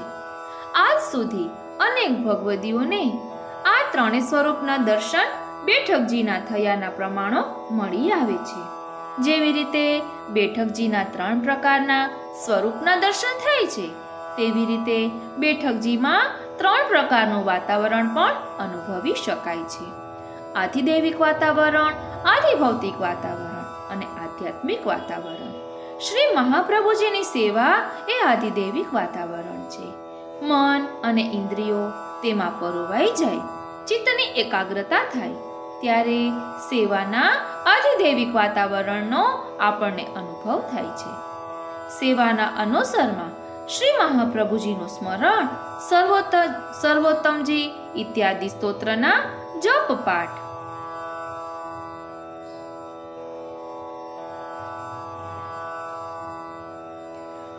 અષ્ટછાપ વાણીના કીર્તનો વગેરેથી થતું શ્રવણ, કીર્તન અને સ્મરણ એ આધ્યાત્મિક વાતાવરણ છે.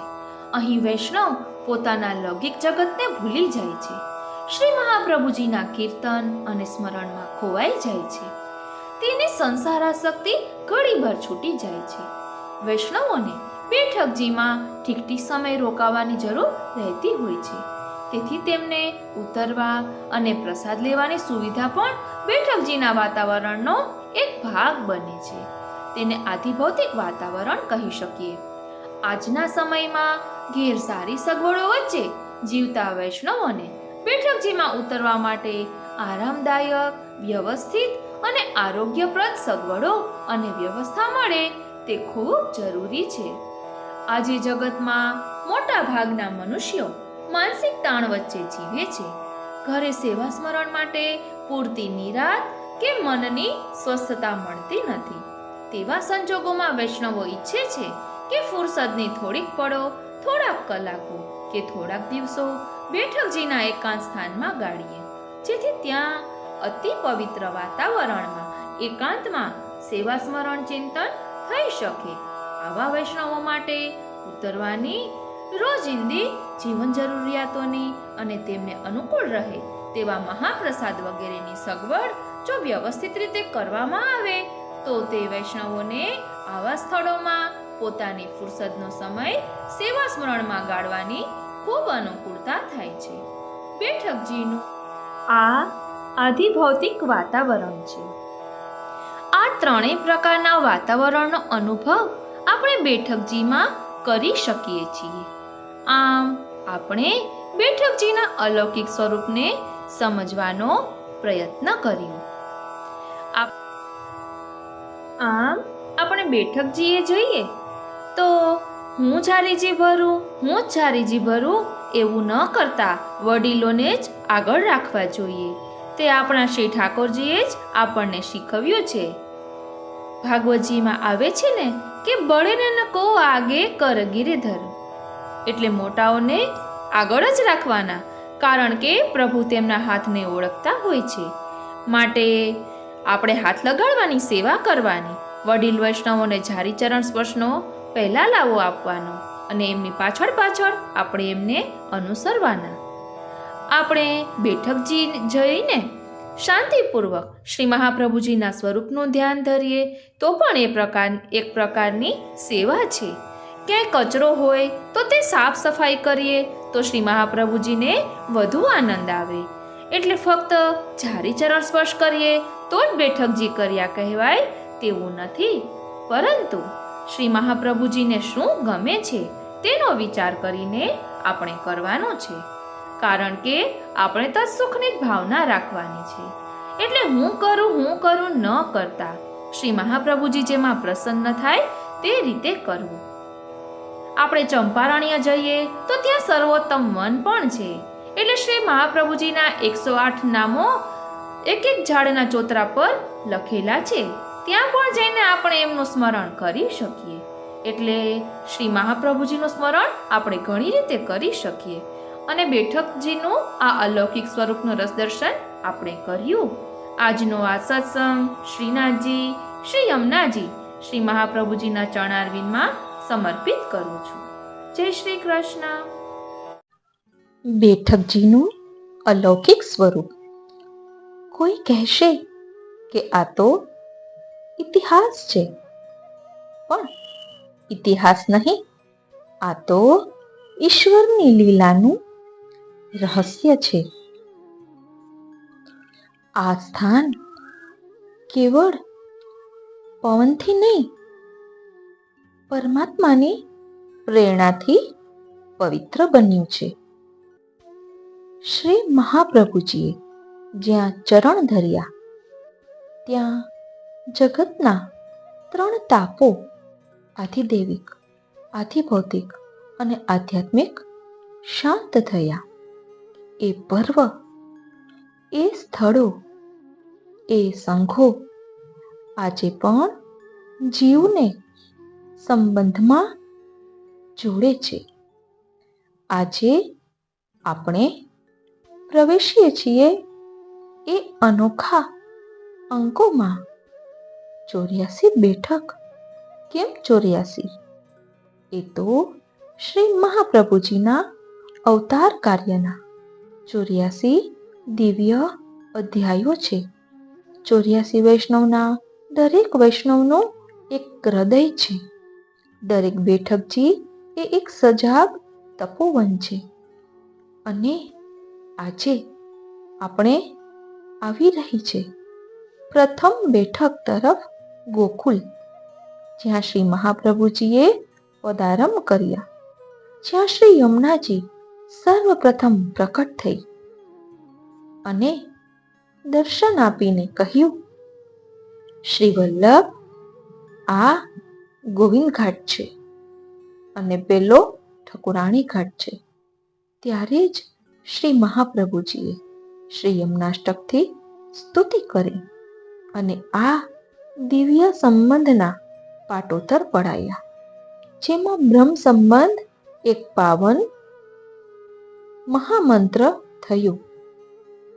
આ પ્રથમ બેઠકમાં આનંદાય નમઃ સ્વરૂપ શ્રી વલ્લભનો ભાવ જોવા મળે છે, જ્યાં અલૌકિક આનંદથી શ્રી ગોકુલચંદ્રમાજીએ શ્રી વલ્લભને બ્રહ્મ સંબંધ આપ્યું. તો ચાલો હવે પ્રથમ બેઠક ગોકુલ તરફ પગલાં ભરીએ અને શ્રી વલ્લભના આનંદ સ્વરૂપનું દર્શન કરીએ. આ પવિત્ર પંથે દરેક શબ્દ, દરેક કીર્તન, દરેક પગલું એક પુષ્ટિ દર્શન છે અને તેના સંતોષનો અનુભવ પણ થશે. શ્રી વલ્લભ પદ વંદો સદા, સરસ હોત સબ જ્ઞાન, રસિક રટત આનંદ સો, करत सुधा रस पान, और कछु जान्यो नहीं, बिना श्री वल्लभ एक, कर गही के छांडे नहीं, जिनकी ऐसी टेक. પ્રિય વૈષ્ણવો, જય શ્રી કૃષ્ણ. આજના સત્સંગમાં આપણે બેઠકજીનું અલૌકિક સ્વરૂપ અને શ્રી વલ્લભના આનંદ સ્વરૂપના ભાવદર્શનની સાથે પ્રથમ બેઠક ગોકુલનું ભાવદર્શન કરીશું. બેઠકજીના પણ 3 સ્વરૂપ છે: આધિભૌતિક, આધ્યાત્મિક અને આધિદૈવિક. તો ચાલો સૌપ્રથમ શ્રી મહાપ્રભુજીના યુગલ ચરણારવિંદમાં દંડવત કરી અને સત્સંગની શરૂઆત કરીએ. હું મા નાતુરી આપ સર્વે વૈષ્ણવોનું આજના આ અલૌકિક સત્સંગમાં હાર્દિક સ્વાગત કરું છું. પ્રિય રસિકજનો, જેવી રીતે શ્રીમદ ભાગવતજીનું સ્થાન ભક્તિ માર્ગમાં છે, તેવી જ રીતે 84,252 વૈષ્ણવોની વાર્તા આદિ સાહિત્યનું સ્થાન પુષ્ટિ માર્ગમાં છે. પુષ્ટિ માર્ગીય સાહિત્યના 2 પ્રકાર છે. એક પ્રમાણાત્મક એટલે કે સિદ્ધાંતિક સાહિત્ય, જેમાં પુષ્ટિ માર્ગના પાયાના સિદ્ધાંતો છે, અને બીજું પ્રમેયાત્મક એટલે આપ્ત પ્રમાણ સાહિત્ય, જે ભગવદીઓ ને શ્રી ઠાકોરજી કે શ્રી મહાપ્રભુજીનો પ્રત્યક્ષ અનુભવ થયો હોય ને તેનું વર્ણન હૃદયમાંથી આપોઆપ સ્ફુરાયમાન થાય છે, તે ગ્રંથો. તો બેઠકજીના અલૌકિક સ્વરૂપને શા માટે સમજવું જરૂરી? તો અહીં પણ 84 બેઠકજી છે, તેમાં પણ 84ની સંખ્યાનું ખૂબ જ મહત્વ છે. અને હા, શ્રી મહાપ્રભુજીના વિવિધ પ્રકારના 7 સ્વરૂપના પણ આપણને દર્શન થાય છે. મુખ્ય પુરુષાકાર એટલે સુધા સ્વરૂપ, બીજું આનંદ સ્વરૂપ એટલે ભગવત ભાવ રૂપે કૃષ્ણ સ્વરૂપ, ત્રીજું પરમાનંદ સ્વરૂપ એટલે ગૂઢ સ્ત્રી ભાવ રૂપ સ્વરૂપ એટલે કે સ્વામિની સ્વરૂપ, ચોથું કૃષ્ણાથ્ય સ્વરૂપ એટલે ધર્મી વિપ્રયોગાત્મક સ્વરૂપ, પાંચમું વૈશ્વાનર સ્વરૂપ એટલે કે તાપાત્મક સ્વરૂપ, વલ્લભ સ્વરૂપ લીલા મધ્યપાતી સ્વરૂપ, અને સાતમું આશ્રય સ્વરૂપ એટલે સન મનુષ્યાકૃતિ વાકપતિ સ્વરૂપ. આમ આ બેઠક ચરિત્રો અલૌકિક છે અને તેમાં શ્રી મહાપ્રભુજીના સંપૂર્ણ અલૌકિક સ્વરૂપના આપણને દર્શન થાય છે. શ્રી મહાપ્રભુજીના બેઠકોની કુલ સંખ્યા 84 છે. એમના સેવકોની સંખ્યા પણ 84 છે. બેઠક ચરિત્રના પ્રારંભમાં આપણે એ 84નો ભાવ સમજ્યા હતા. એટલે શ્રી મહાપ્રભુજી પોતાનું સ્વરૂપ પોતાના મુખ્ય 84 નિર્ગુણ ભક્તોના હૃદયમાં સ્થાપન કર્યું છે, અને તે 84 વૈષ્ણવો પૈકી પ્રત્યેક વૈષ્ણવનું દરેક એ શ્રી મહાપ્રભુજીની એક બેઠક છે. તે ભાવથી ભૂતલ પર આપશ્રીની 84 બેઠકો છે. આમ પ્રત્યેક બેઠક 84 ભગવદીઓ પૈકીના એક ભગવદીયનું જીવંત હૃદય છે. અને ભક્તિના પણ 84 પ્રકાર છે, અને ભક્તિમાં મુખ્ય ભક્તિ નિર્ગુણ ભક્તિ છે. અને આપણે બેઠકજીના અલૌકિક સ્વરૂપને સમજવાનો પ્રયાસ કરી રહ્યા છીએ. બેઠકજીના 3 સ્વરૂપો છે: આધિદૈવિક, આધ્યાત્મિક અને આધિભૌતિક. દરેક બેઠકજીમાં શ્રી મહાપ્રભુજી સાક્ષાત સ્વરૂપે નિત્ય બિરાજે છે, તેથી તે બેઠકજીનું આધિદૈવિક સ્વરૂપ છે. આ સ્થળે શ્રી મહાપ્રભુજીએ પ્રકટ કરેલું પોતાનું વિશિષ્ટ દિવ્ય ચરિત્ર સદાકાળ માટે પ્રકટ છે, કારણ કે પુષ્ટિ માર્ગ નિત્ય લીલાવાદને સ્વીકારે છે. તેથી આવું વિશિષ્ટ ચરિત્રાત્મક સ્વરૂપ ત્યાં નિત્ય હોવાથી તે બેઠકજીનું આધ્યાત્મિક સ્વરૂપ છે. અને બેઠકજીનું વિદ્યમાન સ્થળ, મકાન, ચોક ઇત્યાદિ એ તેમનું આધિભૌતિક સ્વરૂપ છે. શ્રી મહાપ્રભુજીની કૃપા થાય ને ત્યારે જ આપણને બેઠકજીના આધ્યાત્મિક અને આધિદૈવિક સ્વરૂપના દર્શન થઈ શકે. આજ દિવસ અનેક ભગવદીઓને આ ત્રણેય સ્વરૂપના દર્શન બેઠકજીમાં થયાના પ્રમાણ મળી આવે છે. જેવી રીતે બેઠકજીમાં 3 પ્રકારના સ્વરૂપના દર્શન થાય છે, તેવી જ રીતે 3 પ્રકારનું વાતાવરણ પણ અનુભવી શકાય છે. આધિદૈવિક વાતાવરણ, આધિભૌતિક વાતાવરણ અને આધ્યાત્મિક વાતાવરણ. શ્રી મહાપ્રભુજીની સેવા એ આધિદૈવિક વાતાવરણ. મન અને ઇન્દ્રિયો તેમાં પરોવાઈ જાય, ચિત્તની એકાગ્રતા થાય, સેવાના આધિદૈવિક વાતાવરણનો આપણને અનુભવ થાય છે. પછી સેવાના અનુસરમાં શ્રી મહાપ્રભુજીનું સ્મરણ એટલે સર્વોત્તમ સ્તોત્ર ઇત્યાદિ સ્તોત્રના જપપાઠ દ્વારા, અષ્ટસખાની વાણીના કીર્તનો દ્વારા થતું શ્રવણ કીર્તન અને સ્મરણ એ આધ્યાત્મિક વાતાવરણ છે. અહીં વૈષ્ણવ પોતાના લૌકિક જગતને ભૂલી જાય છે. શ્રી મહાપ્રભુજીના કીર્તન અને સ્મરણમાં ખોવાઈ જાય છે. તેની સંસારાસક્તિ ઘડીભર છૂટી જાય છે. વૈષ્ણવોને બેઠકજીમાં ઠીક સમય રોકાવાની જરૂર રહેતી હોય છે. અને આપણે ઘેર સેવા સ્મરણ માટે પૂરતી નિરાત કે મનની સ્વસ્થતા મળતી નથી.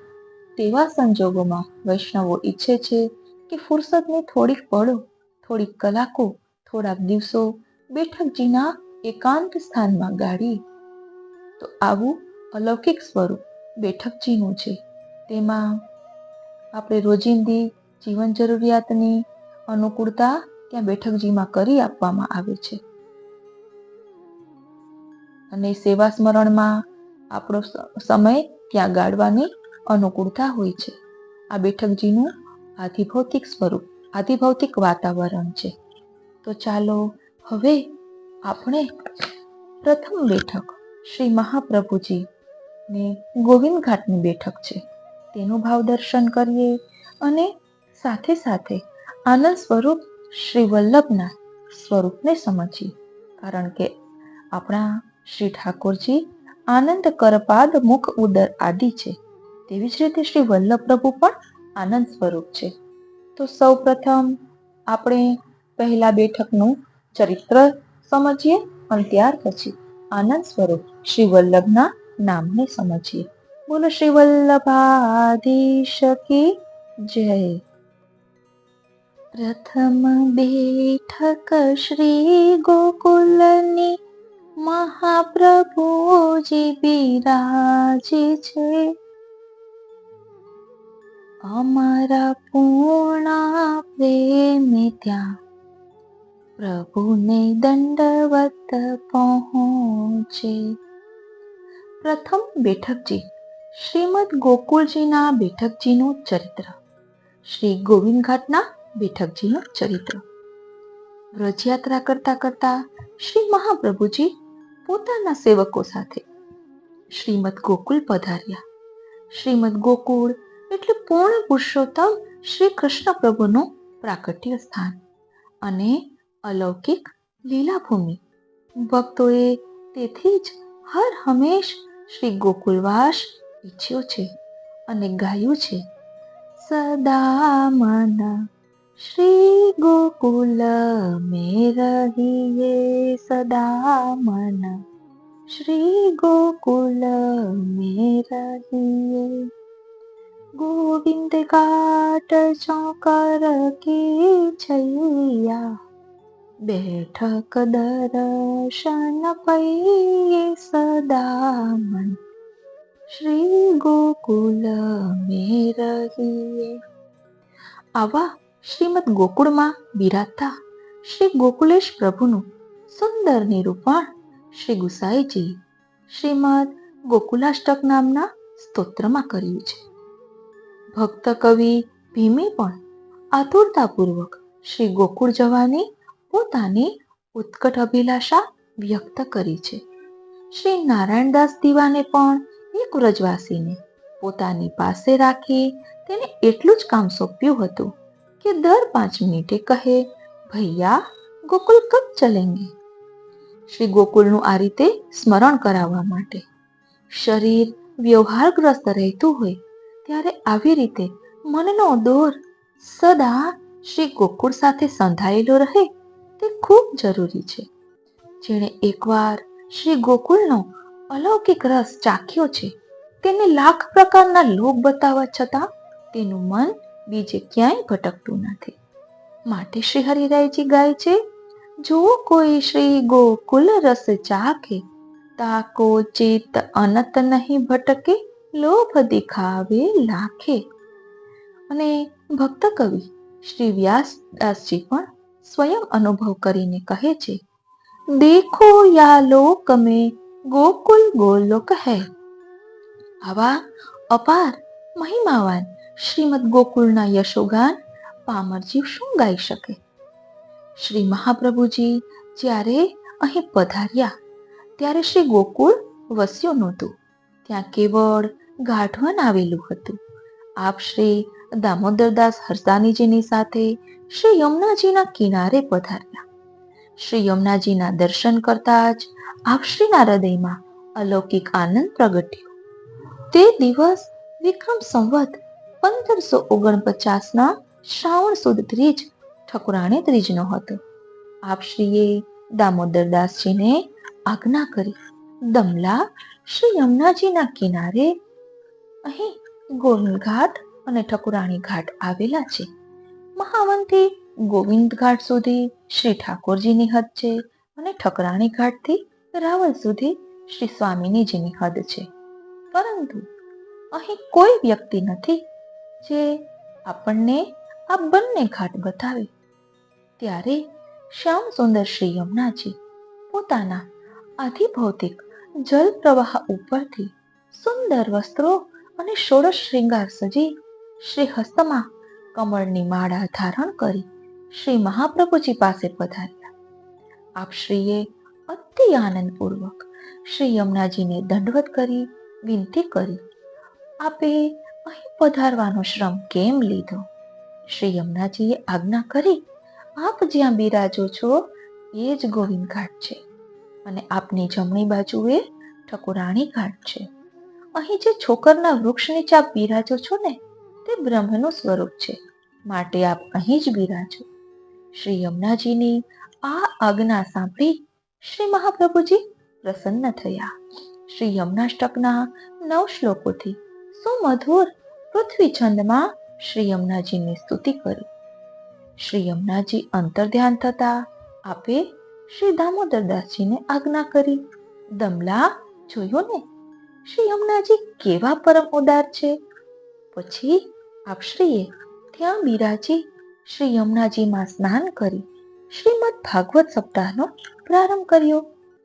શ્રાવણ સુદ એકાદશીના દિવસે શ્રીમદ ભાગવત સપ્તાહની પૂર્ણાહુતિ થઈ. રાત્રિના સમયે આપશ્રી શ્રી યમુનાજીના કિનારે પોઢ્યા હતા. પોઢતા પોઢતા આપશ્રીને દૈવી જીવોના ઉદ્ધારની ચિંતા થઈ. આ દૈવી જીવો 5 દોષોથી ભરેલા અને દુષ્ટ છે, જ્યારે પ્રભુ સર્વ દિવ્ય ગુણોથી અલંકૃત અને નિર્દોષ છે. સદોષ જીવનો નિર્દોષ ભગવાન સાથે સંબંધ કેવી રીતે થાય? આમ વિચારતા વિચારતા મધરાત થઈ ગઈ. પ્રભુ શ્રી આચાર્ય ચરણનો સંદેહ દૂર કરવા શ્રાવણ સુદ એકાદશીની મધ્યરાત્રિએ ત્યાં પધાર્યા. આપશ્રીએ સુંદર કેસરી ધોતી ઉપરણાનો શ્રૃંગાર ધારણ કર્યો હતો. શ્રી મસ્તક પર કેસરી પાઘમાં મોરચંદ્રિકા શોભતી હતી. મંદ મંદ સ્મિત કરતા ચરણારવિંદના નુપુરનો કલરવ કરતા શ્રી હસ્તમાં લાલ લકુટી ધારણ કરીને જ્યારે શ્રી ગોકુલચંદ્રમાજી શ્રી મહાપ્રભુજીની પાસે પધાર્યા ત્યારે મેઘલી અંધારી રાત્રે ગોવિંદ ઘાટ ઉપર દિવ્ય અલૌકિક તેજ છવાઈ ગયું. આપે શ્રી મહાપ્રભુજીને આજ્ઞા કરી, તમે ચિંતા કરશો નહીં. શ્રી ઠાકોરજીના આ વચનો સાંભળી શ્રી મહાપ્રભુજી ખૂબ પ્રસન્ન થયા. આપશ્રીએ સિદ્ધ કરેલું કેસરી રંગથી રંગેલું સૂતરનો પવિત્રો શ્રી ઠાકોરજીને ધરાવી મિશ્રીનો ભોગ ધરી શ્રી પ્રભુના અલૌકિક સ્વરૂપના દર્શન કરતા કરતા શ્રી મધુરાષ્ટક દ્વારા આપશ્રીની સ્તુતિ કરી. પછી ત્યાંથી શ્રી ગોકુલચંદ્રમાજી અંતર્ધ્યાન થઈ ગયા.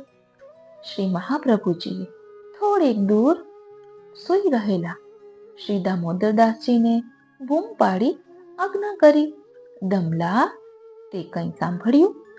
તો દામોદરદાસજીએ ભગવત કૃપાથી આ સર્વ પ્રસંગના દર્શન અને શ્રવણ તો કર્યા હતા, પરંતુ પોતાનો દાસભાવ વ્યક્ત કરવા માટે અને પોતાના શ્રી ગુરુદેવના વચનામૃત દ્વારા વિશેષ સમજવા માટે તેમણે દીન ભાવે વિનંતી કરી, કૃપાનાથ, સાંભળ્યું તો ખરું, પણ સમજણ ન પડી.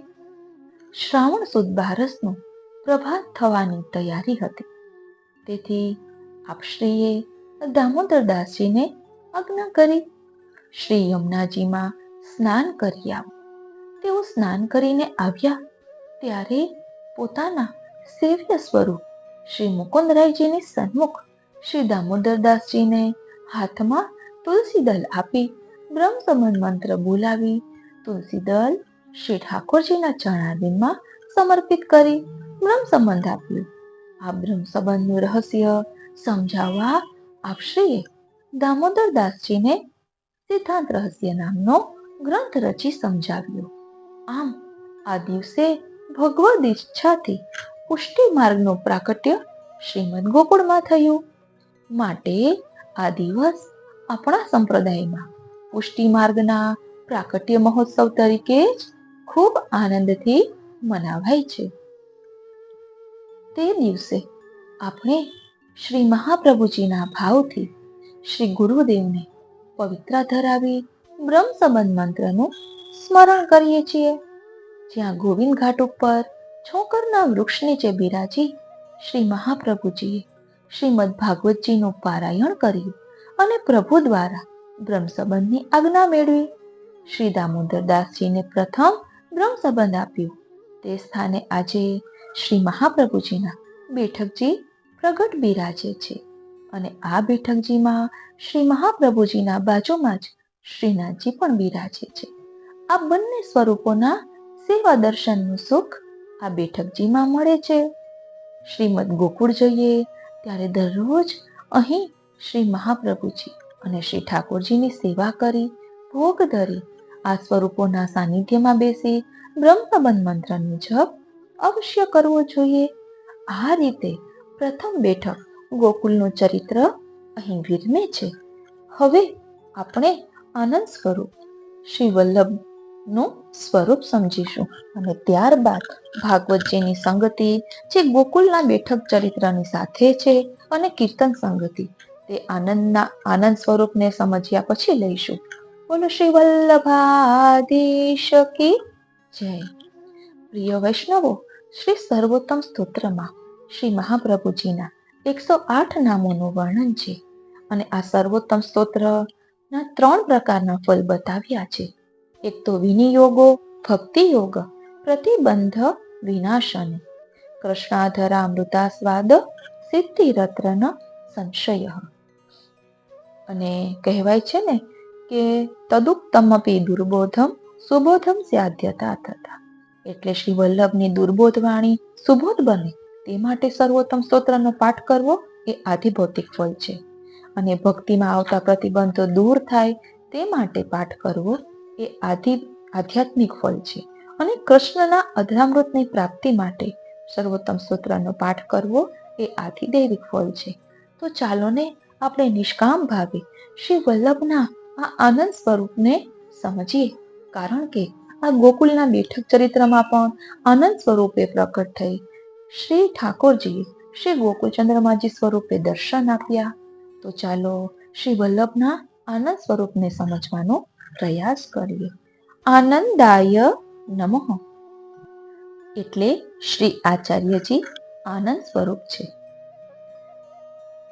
ચિત્ર પરિચયમાં વર્ણન છે કે શ્રી આચાર્યજીએ હનુમાન ઘાટ ઉપર શ્રી ગુસાઈજીને પોતાના આનંદ સ્વરૂપમાં દર્શન આપ્યા, જેનું ચિંતન કરીને આપ શ્રી સર્વોત્તમ સ્તોત્ર લખી રહ્યા છે.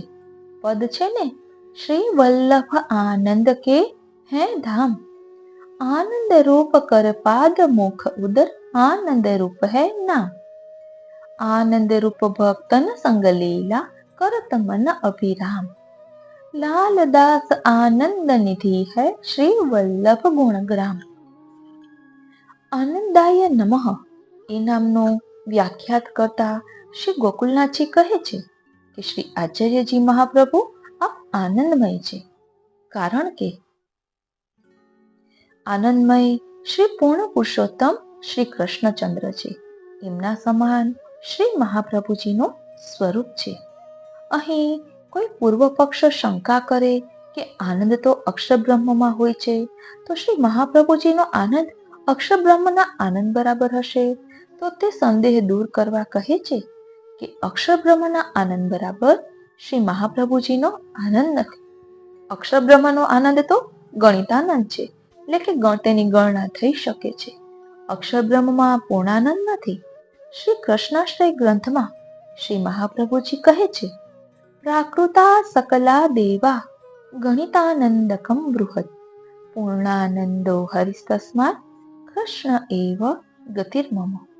અર્થાત જેટલા દેવતાઓ છે તેઓ બધા પ્રાકૃત છે, અપ્રાકૃત કોઈ જ નથી. તેથી પ્રાકૃત વસ્તુ જ્યાં હોય ત્યાં નામ, રૂપ, ગુણ અને ચરિત્ર આદિનું મર્યાદિત પ્રમાણ હોય છે. તેઓના આનંદની પણ મર્યાદા હોય છે. તેઓમાં રાજસ, તામસ અને સાત્વિક આદિ માયાના 3 ગુણો હોય છે. તેથી દેવતાઓમાં રાજસ ગુણનો આવેશ આવે ત્યારે અહંકાર વડે એમના આનંદનું તિરોધાન થાય છે. જ્યારે તેઓમાં તમો ગુણનો આવેશ આવે ત્યારે ક્રોધ વડે તેમનો આનંદ તિરોધાન પામે છે. અને જ્યારે જ્યારે એમના અંગમાં સત્વગુણ આવે ત્યારે જ આનંદ ઉત્પન્ન થાય છે. પરંતુ એમનો સત્વગુણ તો વિશેષ રહેતો નથી. આથી પ્રાકૃત દેવતાઓનો આનંદ પરિમિત એટલે કે માપી શકાય જેવો છે. જ્યાં ત્યારે શ્રી હરિ તો પૂર્ણાનંદ સ્વરૂપ છે. એ જ શ્રી પૂર્ણ પુરુષોત્તમનો આનંદ અગણિત આનંદ અર્થાત પામી શકાય નહીં તેવું છે. એમના આનંદનો પાર નથી. તેવી જ રીતે એ શ્રી હરિ પૂર્ણ પુરુષોત્તમના નામ, સ્વરૂપ, ગુણ અને ચરિત્ર એટલે કે લીલા પણ અપાર છે. તેમનામાં શોભા અને રસ પણ અનંત છે. એવા શ્રી હરિ શ્રી ઠાકોરજી સ્વયં પૂર્ણાનંદ છે. એ જ પૂર્ણ પુરુષોત્તમનું સ્વરૂપ શ્રી આચાર્યજી મહાપ્રભુજીનું હોવાથી ભગવદીઓએ અનુભવ કરીને ગાયું છે, આનંદ સિંધુ બળ્યો હરિતન મેં. અને ભક્તોએ ગાયું છે, આજ જગતી પર મહા આનંદ પ્રકટ ભયો, શ્રી વલ્લભ પ્રભુ પૂરણ પરમાનંદ. અને એ પણ ભક્તોએ ગાયું છે, શ્રીમદ વૃંદાવનેન્દુ પ્રકટિત રસિકાનંદ સંદોહ રૂપમ. એટલે એ વલ્લભાષ્ટકમાં શ્રી ગુસાઈજીએ ગાયું છે. અને પદમાં છે, શ્રીમદ વૃંદાવને પ્રકટિત આનંદ સિંધુ રૂપ ધરે પ્રગટ ભયે શ્રી લક્ષ્મણ ભટગે. અને આપણા ગોપાલદાસજીએ ગાયું છે ને, આનંદ રૂપ અનૂપ સુંદર પામે નહીં કોઈ પાર. આ પ્રકારે શ્રી મહાપ્રભુજી આપ આનંદરૂપ છે. અહીં કોઈ પૂર્વ પક્ષ શંકા કરે કે શ્રી કૃષ્ણચંદ્ર તો આનંદરૂપ છે, પરંતુ તેઓ વ્રજભક્તો સાથે લીલા કરે છે. તે વ્રજભક્તોમાં શ્રી ઠાકોરજી સમાન અધિક આનંદ નથી. આવી પૂર્વ પક્ષની શંકાનું સમાધાન કરતા શ્રી ગોકુલનાથજી કહે છે, ભગવદીઓએ અનુભવ કરીને ગાયું છે, ભૂતલ આજ મહા આનંદ પ્રકટ ભયે હૈ શ્રી લક્ષ્મણ ગૃહ રસનિધિ પૂરણ ચંદ.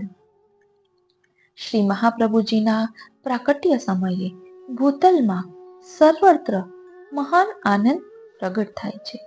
કારણ કે જ્યારે આનંદ પ્રગટ થાય છે ત્યારે શરીરની સુધી રહેતી નથી. આવી અવસ્થા શ્રી મહાપ્રભુજીના પ્રાકટ્ય સમયે ભૂતલમાં પ્રાણી માત્રમાં થઈ. આનંદ છવાઈ ગયો. કોઈના હૃદયમાં તાપ ક્લેશ રહ્યો નહીં. તમામ જીવો આનંદમાં મગ્ન બની ગયા છે. બધાના મુખમાંથી હાસ્ય પ્રકટ થઈ રહ્યું છે. કોઈ ગાન કરે છે, કોઈ નૃત્ય કરે છે, કોઈ ઉપહાસ્ય કરે છે, તો કોઈ વિનોદ કરે છે. વૃદ્ધો, તરુણો અને બાળકો તમામની એક અવસ્થા છે. હેરી હે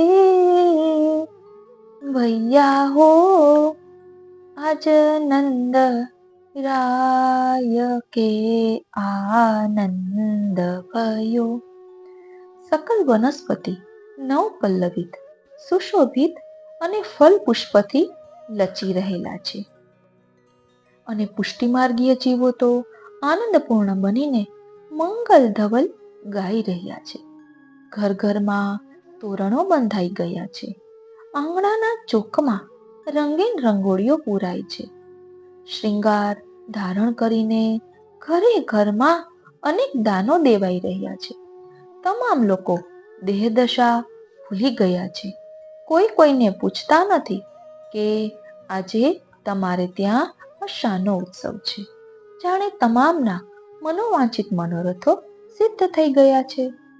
પુત્રની કામના વાળાઓને ત્યાં પુત્ર, સ્ત્રીની કામના વાળાને સ્ત્રી, ધનની કામના વાળાઓને ધન, વિદ્યાની કામના વાળાઓને વિદ્યા, યોગીઓને યોગ, તપસ્વીઓને તપ અને જ્ઞાનીઓના જ્ઞાન સિદ્ધ થઈ ગયા છે. એટલું જ નહીં, પરંતુ રાજ્યની કામના વાળાને રાજ્ય, સ્વર્ગની કામના વાળાને સ્વર્ગ, મોક્ષની કામના વાળાને મોક્ષ અને ભક્તિની કામના વાળાને ભક્તિની ઈચ્છા પૂર્ણ થઈ ગઈ. આમ જેની જેવી કામના હતી તે બધી પરિપૂર્ણ થાય છે.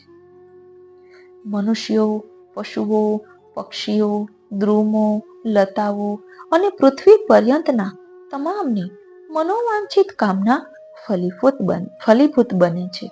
તમામના દેહભાન ભૂલાઈ ગયા છે. આથી કોઈ કોઈને પૂછે તેવું રહ્યું નથી. તો પછી પુષ્ટિ માર્ગીય ભક્તોના આનંદનું તો પૂછવું શું? આમ દશેય દિશાઓને પ્રફુલ્લિત જોઈને ભગવદીઓ ગાઈ રહ્યા છે, ભૂતલ આજ મહા આનંદ. આવો એક કાલ વિછિન્ન એટલે કે એક જ સમયે સર્વત્ર એવો આનંદ પ્રસરી ગયો છે. આવો આનંદ કોઈ વાર થયો નથી, કોઈએ કોઈ વાર દેખ્યો નથી ને સાંભળ્યો પણ નથી. તેથી લોકો કહે છે કે શ્રી કૃષ્ણચંદ્રના પ્રાકટ્ય સમયે બધાને જે આનંદ થયો ને તેનું વર્ણન સુરદાસજી કરે છે. સુની આનંદે સબ લોક ગોકુલ ગુનિત ગુની. એ સમયે સ્વર્ગથી લઈને પાતાળ સુધી આનંદની લહેરો રેલાઈ ગઈ છે. સૌ પોતપોતાનું તત્વ પ્રાપ્ત કરીને આનંદ વિભોર બની ગયા. તેવી જ રીતે શ્રી મહાપ્રભુજીના પ્રાકટ્ય સમયે બધા પોતાના ઈષ્ટને પ્રાપ્ત કરીને આનંદિત બની ગયા. તેથી એ પૂર્ણ પુરુષોત્તમ રૂપ જ શ્રી આચાર્યજી મહાપ્રભુજી સ્વયં છે. તેથી શ્રી ગુસાઈજી કહે છે, આનંદાય નમઃ.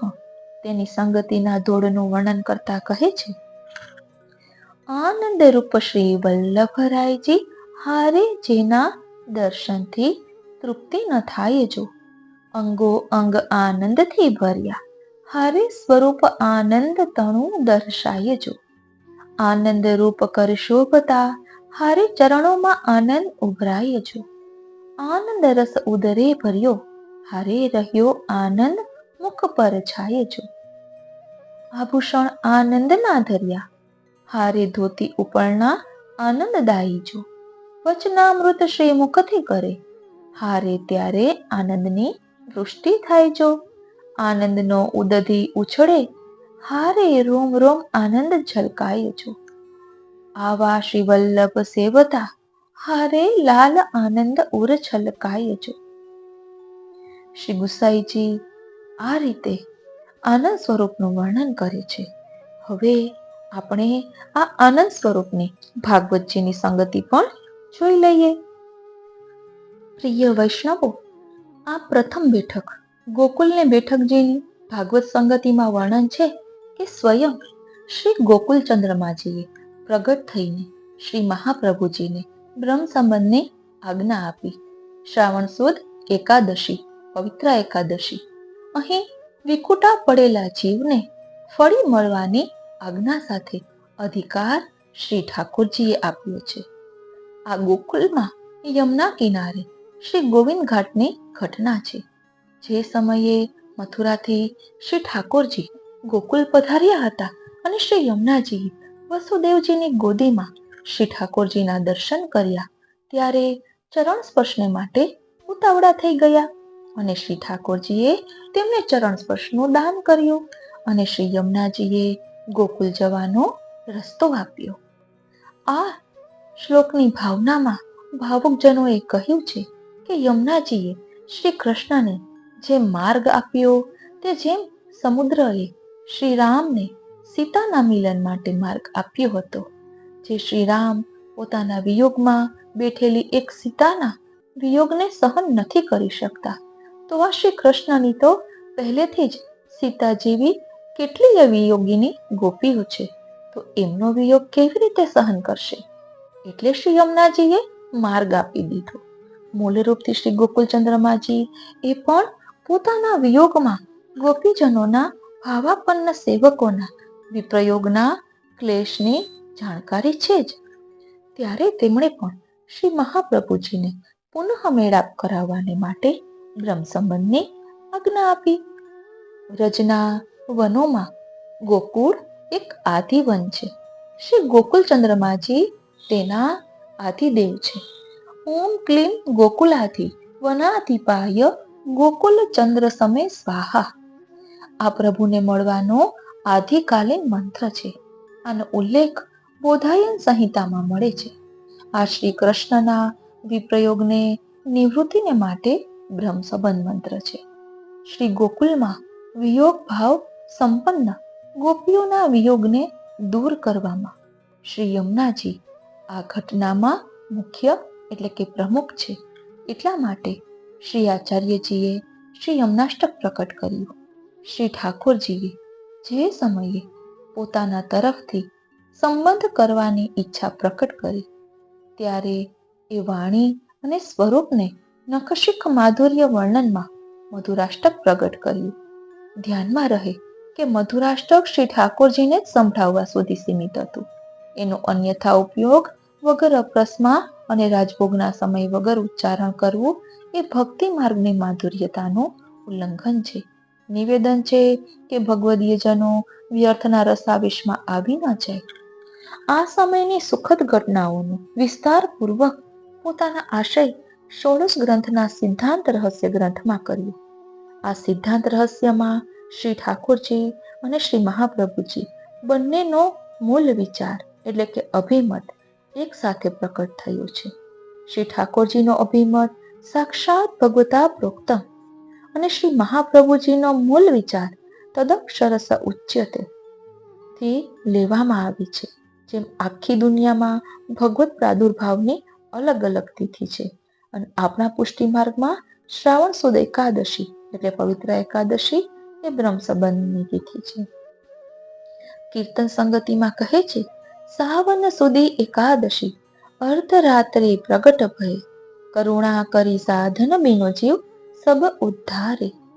આજ્ઞા દય શ્રી વલ્લભ પ્રભુ કો બ્રહ્મ સંબંધ की करुणा કરી, जीवन के पंच दोष टारे, सेवा करवाई सब पे अपने मुख भोजन करी, अधरामृत जो दे परम फल विचारे, रसिक सदा चरण आस रहे ते હે નિસદિયોસ પાસ દાસન કે દાસ તેવું ભવ જલતે તારે.